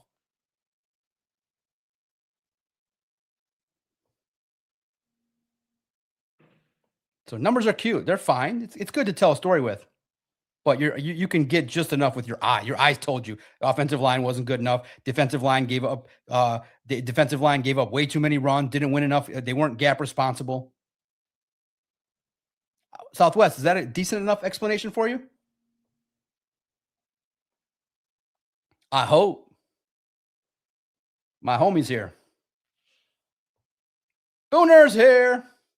Become a member. Pay the favor back. You can smash the Booner emoji for my guy so he can see it. That's how much loyalty I got to the guy. What's up, Booner? Smash the Booner 20 times for my guy. And it sounds smart when you use numbers. Guess what? The Lions' defensive DOA is 6th. Good shit for you. There you go. More. Let Booner see how great it is. Booner. What up, dog? See? Booner. Timothy, Doc has great live content. I've been doing this a long time. I'm just having a talk with the peeps. And I tell you what's on my mind. It's just, I don't rely on stats to tell a story. I can use my voice. And the story is the same. Could you imagine? I don't understand. Like, you got to, I mean, if once you got into 3, 4, 5 games where your stat prediction tells you the Lions didn't win, sometimes I just go with feel. Sometimes I go on Booner's show and I'll just go, what is my gut telling me is going to happen? And sometimes it's right. And sometimes I go crazy and I say the Lions are going to blow out the Steelers, and I'm wrong. But the stats indicated the Lions should have beat the Steelers and the Vikings. What happened? Boom. New member.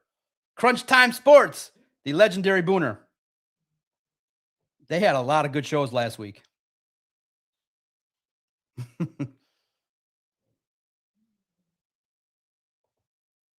F the Booner path.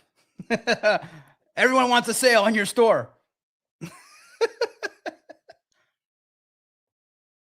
Crunch Time Booner. What's up, everybody? Key decisions. You're catching me a little bit at the end, but I'll go another 15, 20 minutes. Booner, should the Lions give Al-Quadin Muhammad $8 million a year? My goodness. And I want, Booner, stick around. I want your honest assessment of this mock draft. So there's a Booner path. So I'm stealing from you, Booner. It's not the Booner path. Doc is QB hunting. I'm on day 2. I am finding the Lions, Tom Brady. I will find it. That way I can shut up all the people and their love of Jared Goff and their love of A-, B+ quarterbacks. I'm searching for A+++ quarterback. I'm looking for the legend. I want the headline stealing, touchdown throwing, mobile, athletic, and press loving quarterback. I want all the best. I want the grit of Tom Brady. I want the mobility and elusiveness of Mahomes. And I want the personality of a guy that would go on Booner's podcast and Pat McAfee and earn Pat McAfee time. I am searching. I will find it. This mock draft might have it. And I'm still formulating. It might not be this year. I might have to wait. Love to see Doc have a debate with Nick Wright. Thank you, Timothy Cornelius. That's awesome. I will find these people greatness. The Crunch Time boys were like, how dare you talk about Goff? It's not his fault. But he ain't the solution. I'm still feeling hurt in 2025. And make sure that you guys listen to Crunch Time Sports. 2 hours a day, smart, intelligent football conversation, Detroit sports conversation. Booner and Hefe have grown tremendously in 18 months. Tremendously. Inspirations.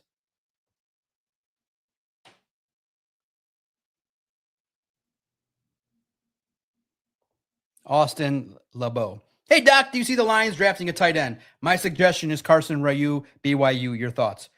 I could see it. In my mock draft, I did not. I think they do need a blocking tight end. Clearly, with Wright gone and I think Wright does the job in Laporta, you got to keep him healthy. I think St. Gilstra you can move on from and get another blocking tight end. You're absolutely right.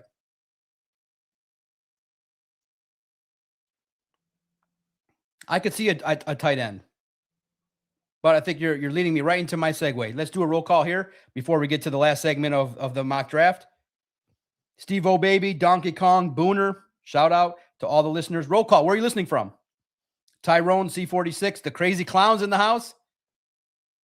We turned the ball over 6 times. That might be an NFL record, right?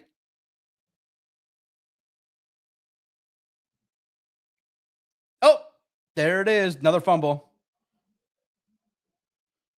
Word has it, Booner's hands are the same size as Jared Goff's.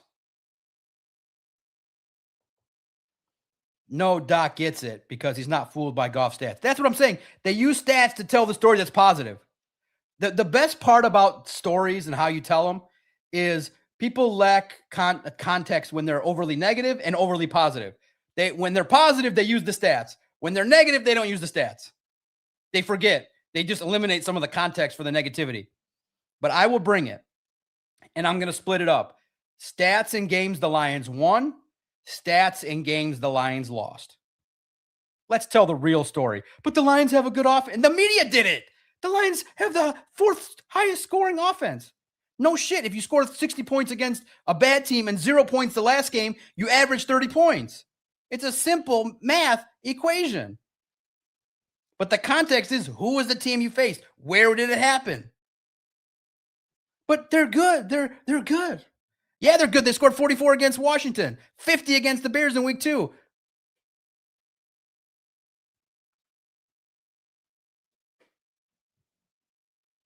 Let's give a shout out here. Quick shout out to Common Sense. Zali, Southwest Whole Rida 313, Timothy Cornelius, Steve O Baby. Nod to you.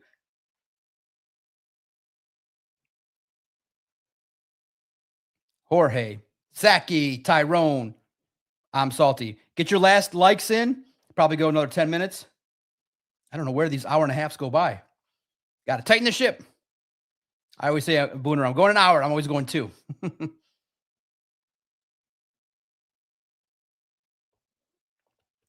Booner gets in. You don't pay Al-Quadin. We went through all the Lions free agents yesterday. Al-Quadin did not make the cut. Now I saw. Good list. You guys are spot on for most of them. Al-Quadin, I mean, listen, man, he sacks the quarterback. Even if against the bums, you got to pay him $5 million. You got to keep him. Yep, Tyrone's right. Booner's wrong. I will give him $5 million. He doesn't make the cut. I think Booner, come on. He did get, over 10 sacks. That is something. But yeah, not $8 million. That's too much. You got to get him at a reasonable price. You give him the Davenport $4.5, $5 million, 2 years. You can cut him after the 1 year. You get 1 more year out of him as a good reserve. That's a good player. But you need the dog, the alpha, the speedy, young, twitchy defensive end.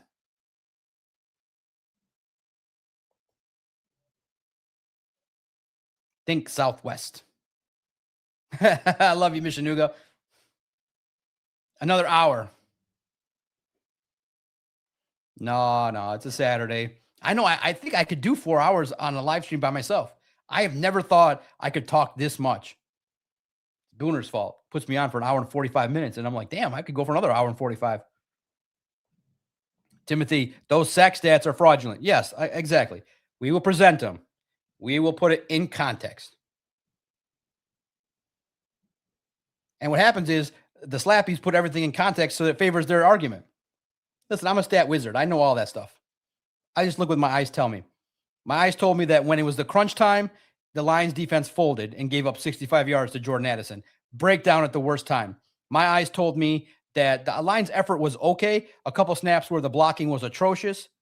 My eyes told me that the scheme that the Lions ran was not as sufficient as the scheme the opponents were running a lot of times. Simplistic, not exotic, not adaptable. You didn't put your best players in the best position to succeed. So that's what it is. That's what it be. All right, here we go. Be sensitive. Remember, this is mock draft 1.0. 1.0. This is not the final. This was done in the morning. I woke up, my morning routine. I woke up and I said, I owe these people a mock draft. Here it comes. I like to use PFF simulations. They're quick and painless, and then I can explain it. That's how I do it. Now, it's mock draft season, baby. It's mock draft season. Sorry, we've moved on. So, Booner, here's some of the questions you can chomp on in the comments as well. Should Dan Campbell rest the starters next week? Yes. I don't want to see not one little nick of an injury for the offseason. Not one. If a hair is harmed on a starter, I'm going to come on your show on Wednesday afterwards and scream for 40 minutes. You will have to mute me. Not one hair out of place. Should Dan Campbell raid the Bears coaching staff? No. Experienced coordinators. McDaniel, the coach of the Bucks when he gets fired. I want experience. I don't want first-time coordinators. In the Super Bowl window, you epically failed your team. The Lions owe me 23 and 25 as a Super Bowl. I am QB hunting for a legendary quarterback. Goff is fine, but not legendary. He's not a legend. He's not I want a universally loved legend. That's my standard. Universally, all the headlines, all the magazines, all the press, all the touchdowns. I don't care if the Lions lose 5 offensive linemen, he'll overcome it. It can be done. His name was Tom Brady. Tom Brady didn't have Randy Moss until he won some rings. It can be done. I will find it. Doc QB Hunter, day 2. We know we need a strong arm quarterback. Potentially that's going to be in the 5th to 6th round, so he has some grit. Feels overlooked. What should be the key position to lock in on in the draft? What position in free agency? And it's been a good show. Thank you guys for the time. Here we go. Be gentle, but be real. I will give you the names and we will discuss. Be gentle. This is my first of the year. Be gentle or be rough, whatever you think. Here we go. I'm about to unveil the Doc's first mock draft simulation, created this morning for you fine people. I did use a triggering headline. That is my job. Not clickbait. Clickbait is when you put something that tells a story not related to the headline. A spiced up headline just naturally draws in the audience. That's what the headline writer does. Make sure you smash those emojis, smash the like button, keep flashing Booner, Hefe, and myself. Become a member of the channel. We got nearly 105 members. Gift some if you need to. Like the stream. That's how we grew. Had my most successful stream last time on Christmas. Almost 9,000 viewers on a Christmas holiday stream. Part of my appreciation is for guys like Booner and Hefe. You paved the way for an old timer like me to get into the space. Here we go. Here we go. Here we go. Here we go. The Doc's live mock draft coming right up. Do do do do do do do do.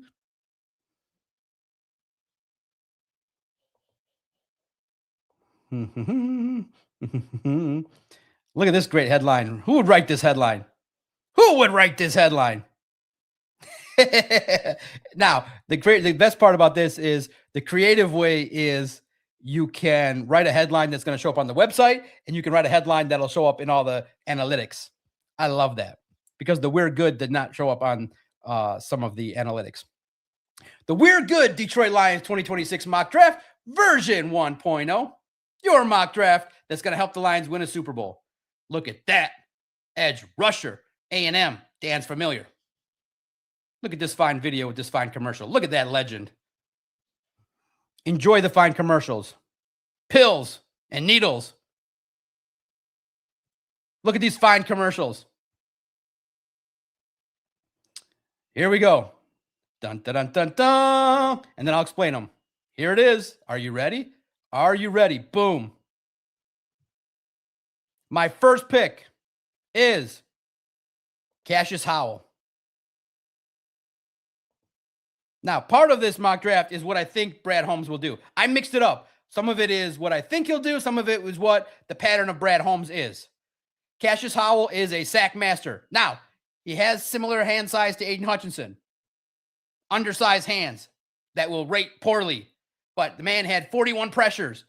A&M, legend, edge rusher. Connor Lew, injured. Brad Holmes guy. John Macaroon guy. Center. Tate Ratledge is your center.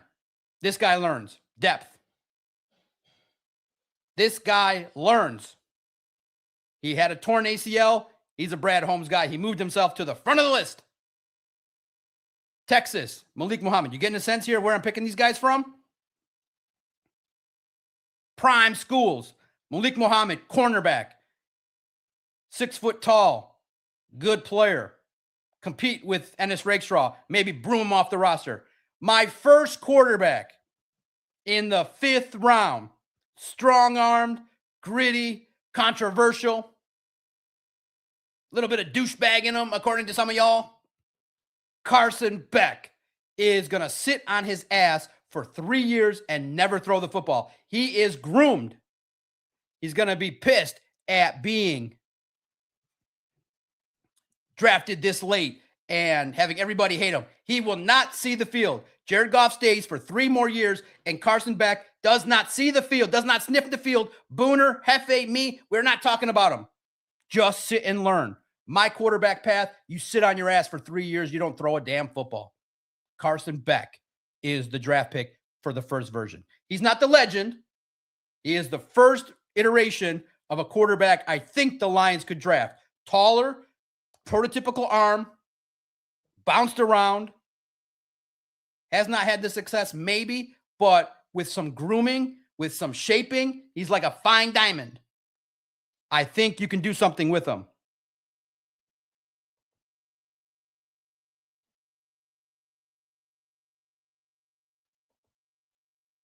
I get my tackle from Notre Dame, Emil Wagner. Now, he's viewed lower, so I get a C+ grade for it, but I like his game. I like Notre Dame. And I love the fact that they got stiffed. Grit. I need a safety because I don't know. This is the pick PFF hated for me for value, but I'm going to Missouri for Jalen Catalon, the safety, and I'm getting me a replacement for David Montgomery. Cheap. David, I don't care. $4 million, $3 million, we need cash. David earned a spot on our roster. We need a 3rd round pick, and so we're trading him. I didn't do it in this draft, but David Montgomery's gone next year, in my theory. Jam Miller is the replacement. Bam. Does the job.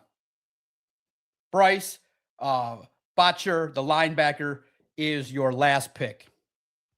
Overall grade B for my first one. I like it. So, to repeat, edge rusher, center, cornerback. So, we go defensive end, offensive line, corner, doc, boom, DOC.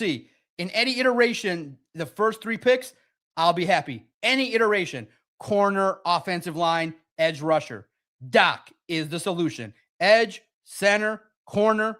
Carson Beck is the development. Anybody, you guys in your mock drafts, just have a developmental quarterback. They have to take one. Key decisions, quarterback, draft one. And remember, I will declare on a podcast the legendary quarterback that will lead you to foreverdom. Not Carson Beck yet, because I'm debating I'm debating if I'm going to pull the Rams Titans move. The Doc path will bring you to greatness, or I'll die trying. What do you think of this mock draft? You can go check along the site. It's there. I love it. I give it an A. I'm biased. What do you think of this mock draft? Corner, third round pick, or whatever, third pick. What do you guys think? Yes or no? Let me write it down here so you guys can get it. So I went, you guys don't know. Edge, center, cornerback.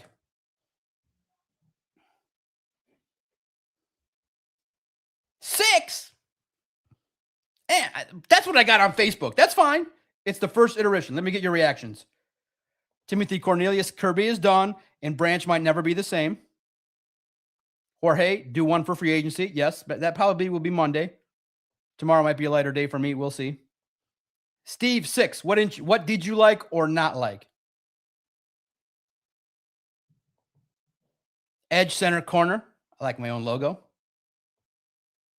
Michael Dietz, best man, best show on YouTube. Love the honest talks, even the arguments. Man, Michael, thank you.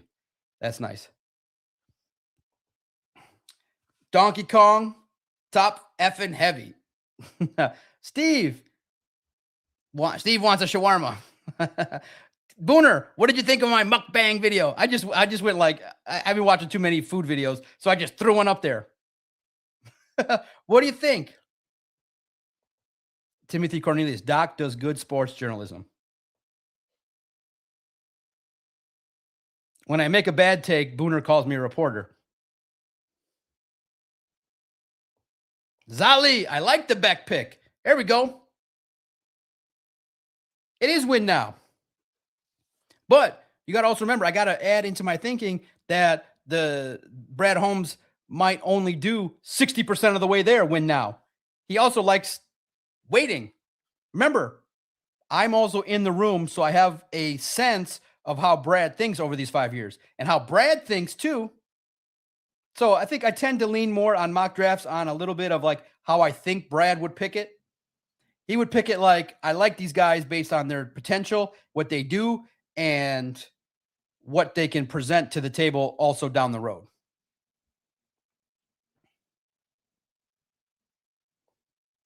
What do you think? SEC, no Big Ten linemen. I know the Carson Beck pick would be controversial. Mishanuga, Carson Beck. Listen, this is the first version.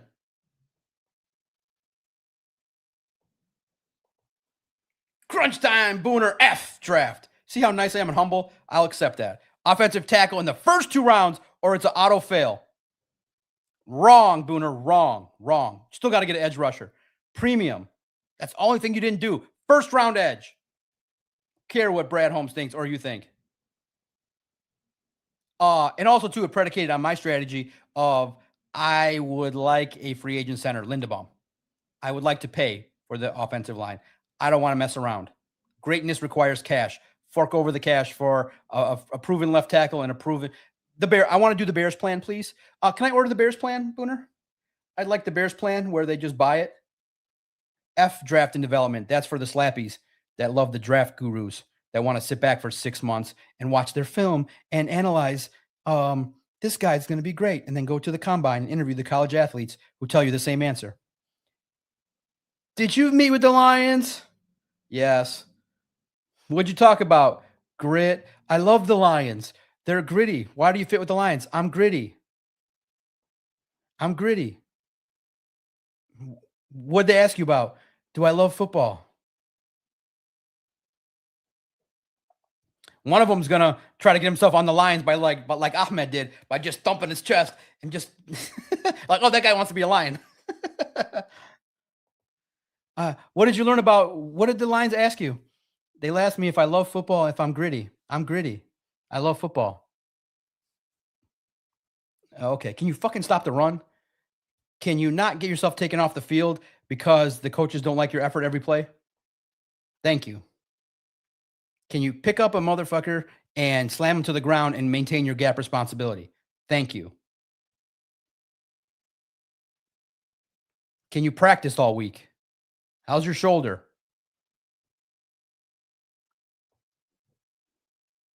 That'd be nice if they talk. Be like, Dan Campbell, mother effing asked me if I had balls.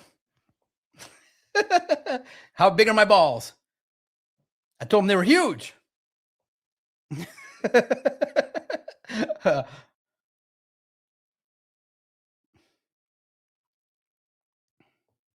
Right? I'm buying the offensive line. Screw that development shit. I'm buying it. Edge rushers and defenders in the draft. It could be different. Thank you for that, you guys universally giving me an A for my mock draft. If Booner gave it an F, that's the Super Bowl mock draft right there, baby. I just gave you the Super Bowl mock draft. If Booner don't like it, I'm in. I'm in. It doesn't have to be 2 offensive linemen. They take forever to develop. From what I'm seeing, Giovanni Manu, 2 years. Christian Mahogany struggled this year. Tate Ratledge struggled. I'm buying that shit. I'm buying it. Buy O linemen. The Bears plan. Buy them. Buy them right up. Ever. Booner's never correct, man, via Dr. Detroit. Wrong. No, Booner is right. He's right 20% of the time, 100% of the time.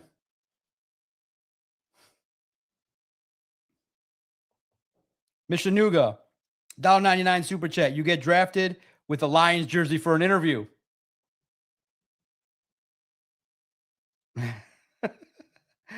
You get drafted, you come in there, you're like, I love Tim Twentyman's podcast. I love Sheila. I love Ford. How'd you get here? I drove a Ford. What's your dog's name? Ford. What's your favorite podcast? The Dr. Ford podcast. You listen to Booner and Doc? No. Who are they? You're hired. Do you want to do a podcast? No. Oh my goodness. You guys, Mishanuga, you might have just given me the bit of the year. And I probably just forgot it. I'm the Detroit Lions psychologist. I'll be doing your interview today. My name is John McEnroe. First of all, do you know who this man is? I'll be like, what? What are you talking about? I'll be like, do you know who this man is? They'll be like, you haven't shown me yet. I'm like, okay, hold on 1 second. Do you know who this man is? First question. Do you know who this man is? You're like, what are you talking about? Okay, it's the third time I'm saying it. Do you know who this man is? He's patient, so far so good. Do you know who this man is?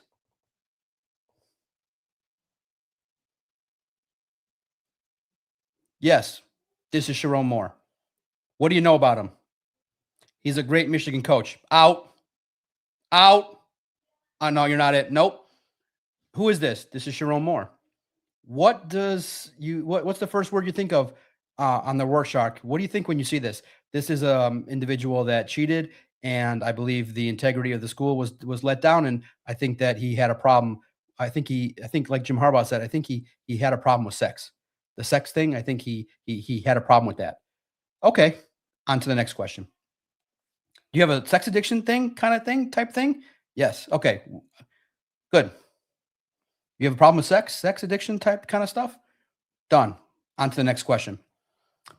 If Booner goes online and tags you, prospect, and says that you suck today, should your response be Amen, SMD? Yes or no? Yeah, trolls need to be talked to. No. If Booner tags you and Lucas Klotz tags you in a comment that says you didn't set the edge and you suck and you should be traded, do you put Amen in the comments? Do you reply on X? Do you have an X account, prospect? Do you type Amen? Okay. Are you going to do Booner's podcast? Are you going to do Doc's podcast? Which podcast are you going to do first? I'm going to do Danny Rogers' podcast. Okay, this can continue. I respect that. Why did you choose Danny Rogers' podcast? Because she's journalistically credible. She went to Michigan and she's very talented. Okay, we can continue. Good. Very good. Are you going to host a podcast in your time with the Lions? Hell yeah. Okay, who would be your first guest? Kay Adams. Okay. Who would be banned from your podcast? Who would you would not have? I feel like I wouldn't talk to any Bears reporters. I wouldn't talk to the guy from NFL Network. I wouldn't talk to anybody that's outside Detroit. All the Bears haters. Okay. Okay. This interview's gone pretty good. Not bad. Do you have an OnlyFans? You too? Which one are you following? Oh, you like a Latina? Okay. How much are you paying a month? I get all the free ones. Smart with money. Good. Proud of you. Okay. Those are the questions. Thank you. That's it. Do you have a problem with multiple girlfriends? Do you need sweet tickets that are going to be taken over? Do you have girlfriends that do content? Do any of your people do content? No. Okay, good. So you're not going to do content from the Ford Field parking lot, right? Okay, this is good. What do you think of Stick? He's great. He's pro Lions. What do you think of Neil Rule? He's great. He's pro Lions too. What do you think of Doc? That MFR is too negative. But his streams are entertaining. What do you think of Pride of Detroit? I love them. You're going to go on that podcast, aren't you? Yeah. So all you like is positive press and you can't handle any criticism? You're a punk ass bitch? You can't handle criticism? You can't handle the papers? This is not a good answer. Okay, thank you. Whatever. All right, that was fun. That was the end of the show. Thank you for listening and being entertained. Am I a good interviewer? The Lions are looking for Pride of Detroit fans. All positive, all the time. No, I'm just kidding. They do good work.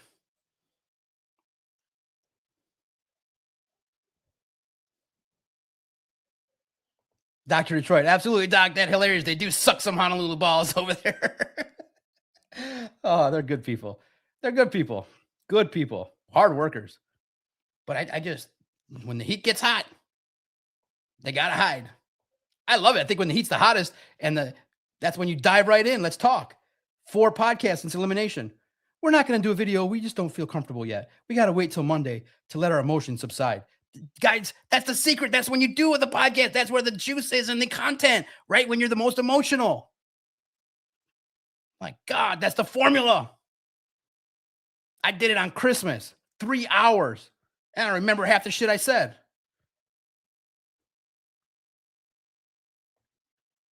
Mission Nuga, shout out to you. Mike Cove. Got to control it, gentlemen. You got a problem with the sex thing? The sex thing? Or like you an addict or something? Wrong. Donkey Kong. Everybody that wants a no trade clause, if you tell an athlete we don't want you, they'll go out. They'll go out. Don't worry. We don't want, listen, we're going to trade you to the Colts. If he's got an ounce of competitiveness, sign me right up. Amen. Any no trade clause, any $100 million. Listen, the Russell Wilson contract from the Denver Broncos tells you can make epic mistakes. 2 years later, 3 years later, you're in the Super Bowl. You're having a playoff team. Stop with the excuses. If there's a will, if there's a Booner path, there's a way. Amen. No excuses. There is no path that gets in the way of what we want. The shawarma that I did video, I seem to be liking it. I have to have, no, he doesn't. 12 sacks, 41 pressures. Dan Campbell would take to him right away from his alma mater. I did some psychology in this. I think so too. I messaged him today. You want to know the message? I'll share it with you. I messaged Neil. I love Neil Rule. I have the tremendous amount of respect and loyalty. I said, man, your last 4 months of the show have been really good. I listened quite a bit this week. Your takes still suck. LOL. But I feel like the show is in a great place. That's how I talk to people. Now, some would call me a dickhead for that. But I think he gets it. That's how I talk to people. Little digs, little fun, but it's all from love. If I message you, it means something. I like his show. He has done a good job. He's a true broadcaster. He's good at what he does, really great at what he does. If you just want to learn something, learn from him. You would be far. Sean Baligian, Tom Mazaway, the heavyweights. The guys there are cool. They got good guys over there. Some you agree with, some you don't. That's the platform. But I got a lot of respect for Maz. He's had me on his show. A lot of respect for Sean Baligian. You're inspired by them. Sean Baligian, Maz, Neil. They all came and did my podcast in studio. And they're all there too, actually. I've deleted some podcasts off the Detroit sports feed, but if you want to go back 6 years, Dan Miller did a podcast with me. I did interviews. I did Joe Rogan's podcast before Joe Rogan. Dan Miller, Neil Rule. I interviewed Igor Larionov's daughter in my office. That was cool. A female reporter from Fox Sports Detroit, Kristen Keith, came to the office. So it was cool. Yeah, everyone, I'd get along with everybody for the most part. Some people like my jokes, some don't. And you can tell, the ones that would be like this, that couldn't get a joke if their life depended on it. What does that mean? If I told them an OnlyFans joke, they would frown at me. Fungu, would they say?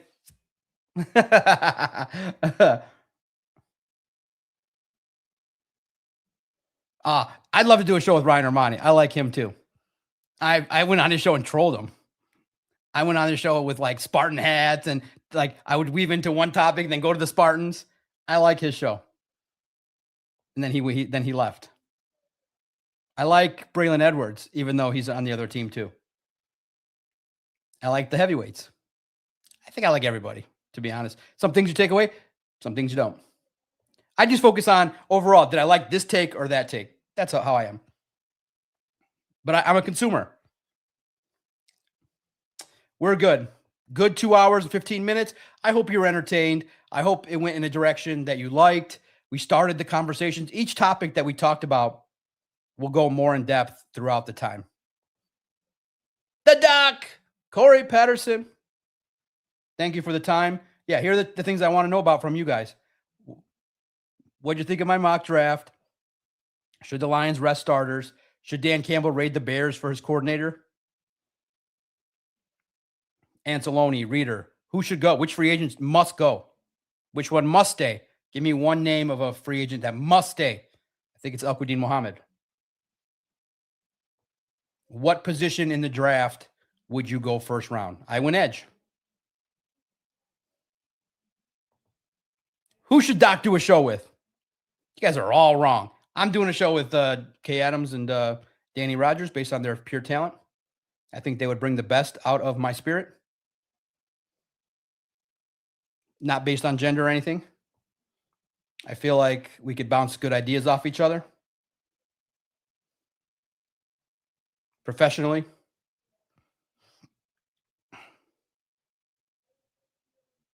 Me, Kay Adams. Erica Andrews.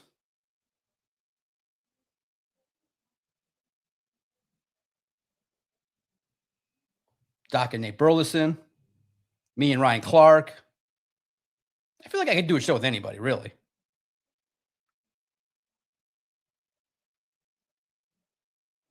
Who should I do a show with? If I get a national platform or keep growing, who should I do a show with?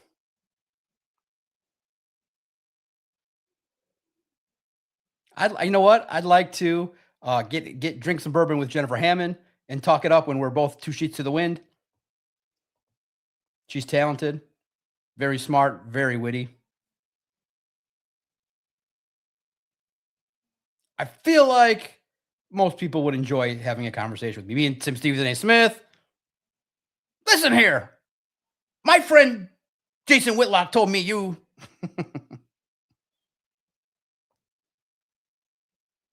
Listen here. Is it true that Max Kellerman wiped the floor with your ass in these debates? Be like, I scored him kind of like 1,000 to 500 that you got whooped by Max Kellerman every week. No, I got my guy. Me and Unc would break the internet. Me and Shannon Sharp. Listen, Shannon, get in the position that you were doing on that video on Instagram. What were you doing? You were thrusting, weren't you? Were you on top, bottom? What were you doing in that video? Did you release that video to get over? Ain't nobody turn on Instagram Live when they're humping on accident. Listen, Unc.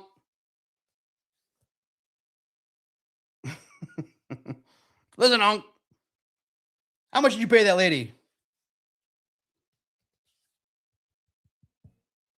Give her $6 million to go away? 20 million, like they're saying? Listen, Unc. Why'd you text those girls like that? How come you didn't listen to Dr. Umar? I want to do a show with Dr. Umar. Now that would bring down.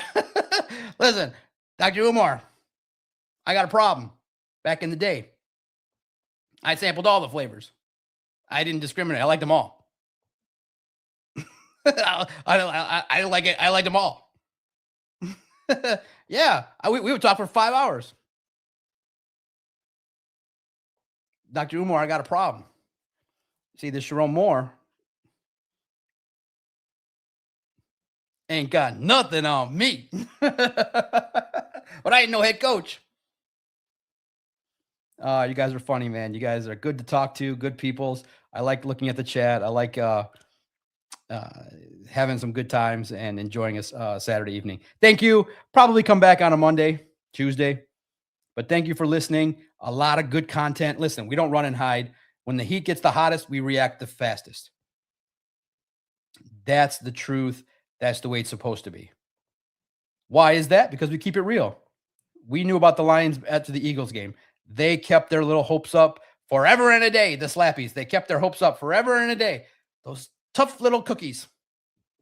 But in the end, they need their break. They need their time away 3 times a year for 3 weeks because the heat's too hot. They can't handle. Dude, that's the best time. Lions Twitter has been hilarious the last 2 weeks. It's been hilarious. Hilarious. You guys are putting AI videos of Goff. You guys are having, oh man, the one that hurt though, you guys did hurt me. You guys hurt me. You hurt me with one. You guys hurt me. You hurt me with one. You hurt me. You hurt me with the Jared Goff, JJ McCarthy meme. That one hurt. That one I felt. I said, ooh. A lot of the stuff I ignore, I laugh at. You guys hated my Jared Goff take online, called me stupid and whatever. That does nothing for me. It doesn't impact me. I debated half of you and said, you guys are quarterback slappies. You don't even know what a real quarterback looks like. You guys just want a one-win, maybe quarterback. I want a quarterback that takes you to a Super Bowl and takes the Super Bowl. Jared Goff will get to the Super Bowl, throw for 3 for 8, 40 yards, and the defense will score 6 touchdowns. And then you guys will come in my chat. See, told you Goff would win one. The stats said that Goff had the best game of his life. He won a Super Bowl. Yeah, I'd be like, he threw for 10 yards. He was Trent Dilfer. But thank you guys. It's a fun opportunity to broadcast with you, and we'll see what happens. But like I said, I'm on the hunt for the quarterback. Adam Kerr, shout out to you. Enjoy the last couple hours. Hopefully it's good. Come on, man. Like, land the plane, Doc. Land the plane. I enjoy talking to you guys. You guys make this fun. I will, like I said, I think we can move. I think as a community, we can move through the offseason. And if you're still hung up on the loss, let me know. I'll help you work through it. I'll tell you my process. My first process was to think to the draft, to think to improve the team, to be thankful and accept that Brad Holmes got the message that draft and develop doesn't work. I'm happy because the things that I think are the root cause of the problems are going to be addressed. We're not going to have some picture that says culture and development and la fruitcake stuff. No, we're going to go get some rugged dogs that play football that can play this year or that can ball. No, I think Brad Holmes will never draft a 4-year developmental guy or a 3-year developmental guy. And I'm hoping he doesn't draft any more guys that keep sitting on the bench as healthy scratches. I think that got rooted out. It takes epic crashes to make epic changes. And I think it happened. I'm rooted in the belief that they will learn from this. And if not, then we get angry. So get happy. Lessons will be learned. Acceptance will happen. The we're good movement, keep it going. Keep saying it. Don't stop saying it. We're not good until Dan Campbell hoists the Lombardi Trophy. We're not good. We're never good. Never use those words. Unless you see it on my headline. We're not good. Never good. I don't care if next year they're 15-1. I'm always going to be, or 16-1. I'm going to be scared of the beast that's within Jared Goff to drop 5 turnovers. I'm not comfortable until that Lombardi Trophy and the scoreboard says 0-0. Those dumbass refs have walked off the field and they say you've won the Super Bowl. Because you know that the fan base is probably due the refs calling some bogus play in the Super Bowl. But that's here nor there. Thank you, guys. This has been the Detroit Lions Lone Wolves podcast. I hope you've enjoyed the 2.5 hours. I enjoyed them thoroughly.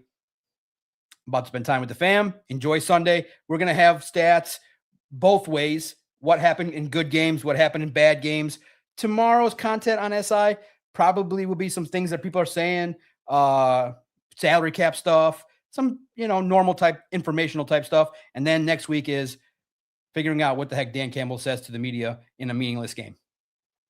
This has been the Lone Wolves podcast, made possible thanks to On SI. I represent the Detroit Sports Podcast, which I founded with my great cousin, Adam Strozinski, and it's going to be a great opportunity to continue to broadcast moving forward. Let's talk next week. One last week of the regular season, and then we fix these Detroit Lions. Adios.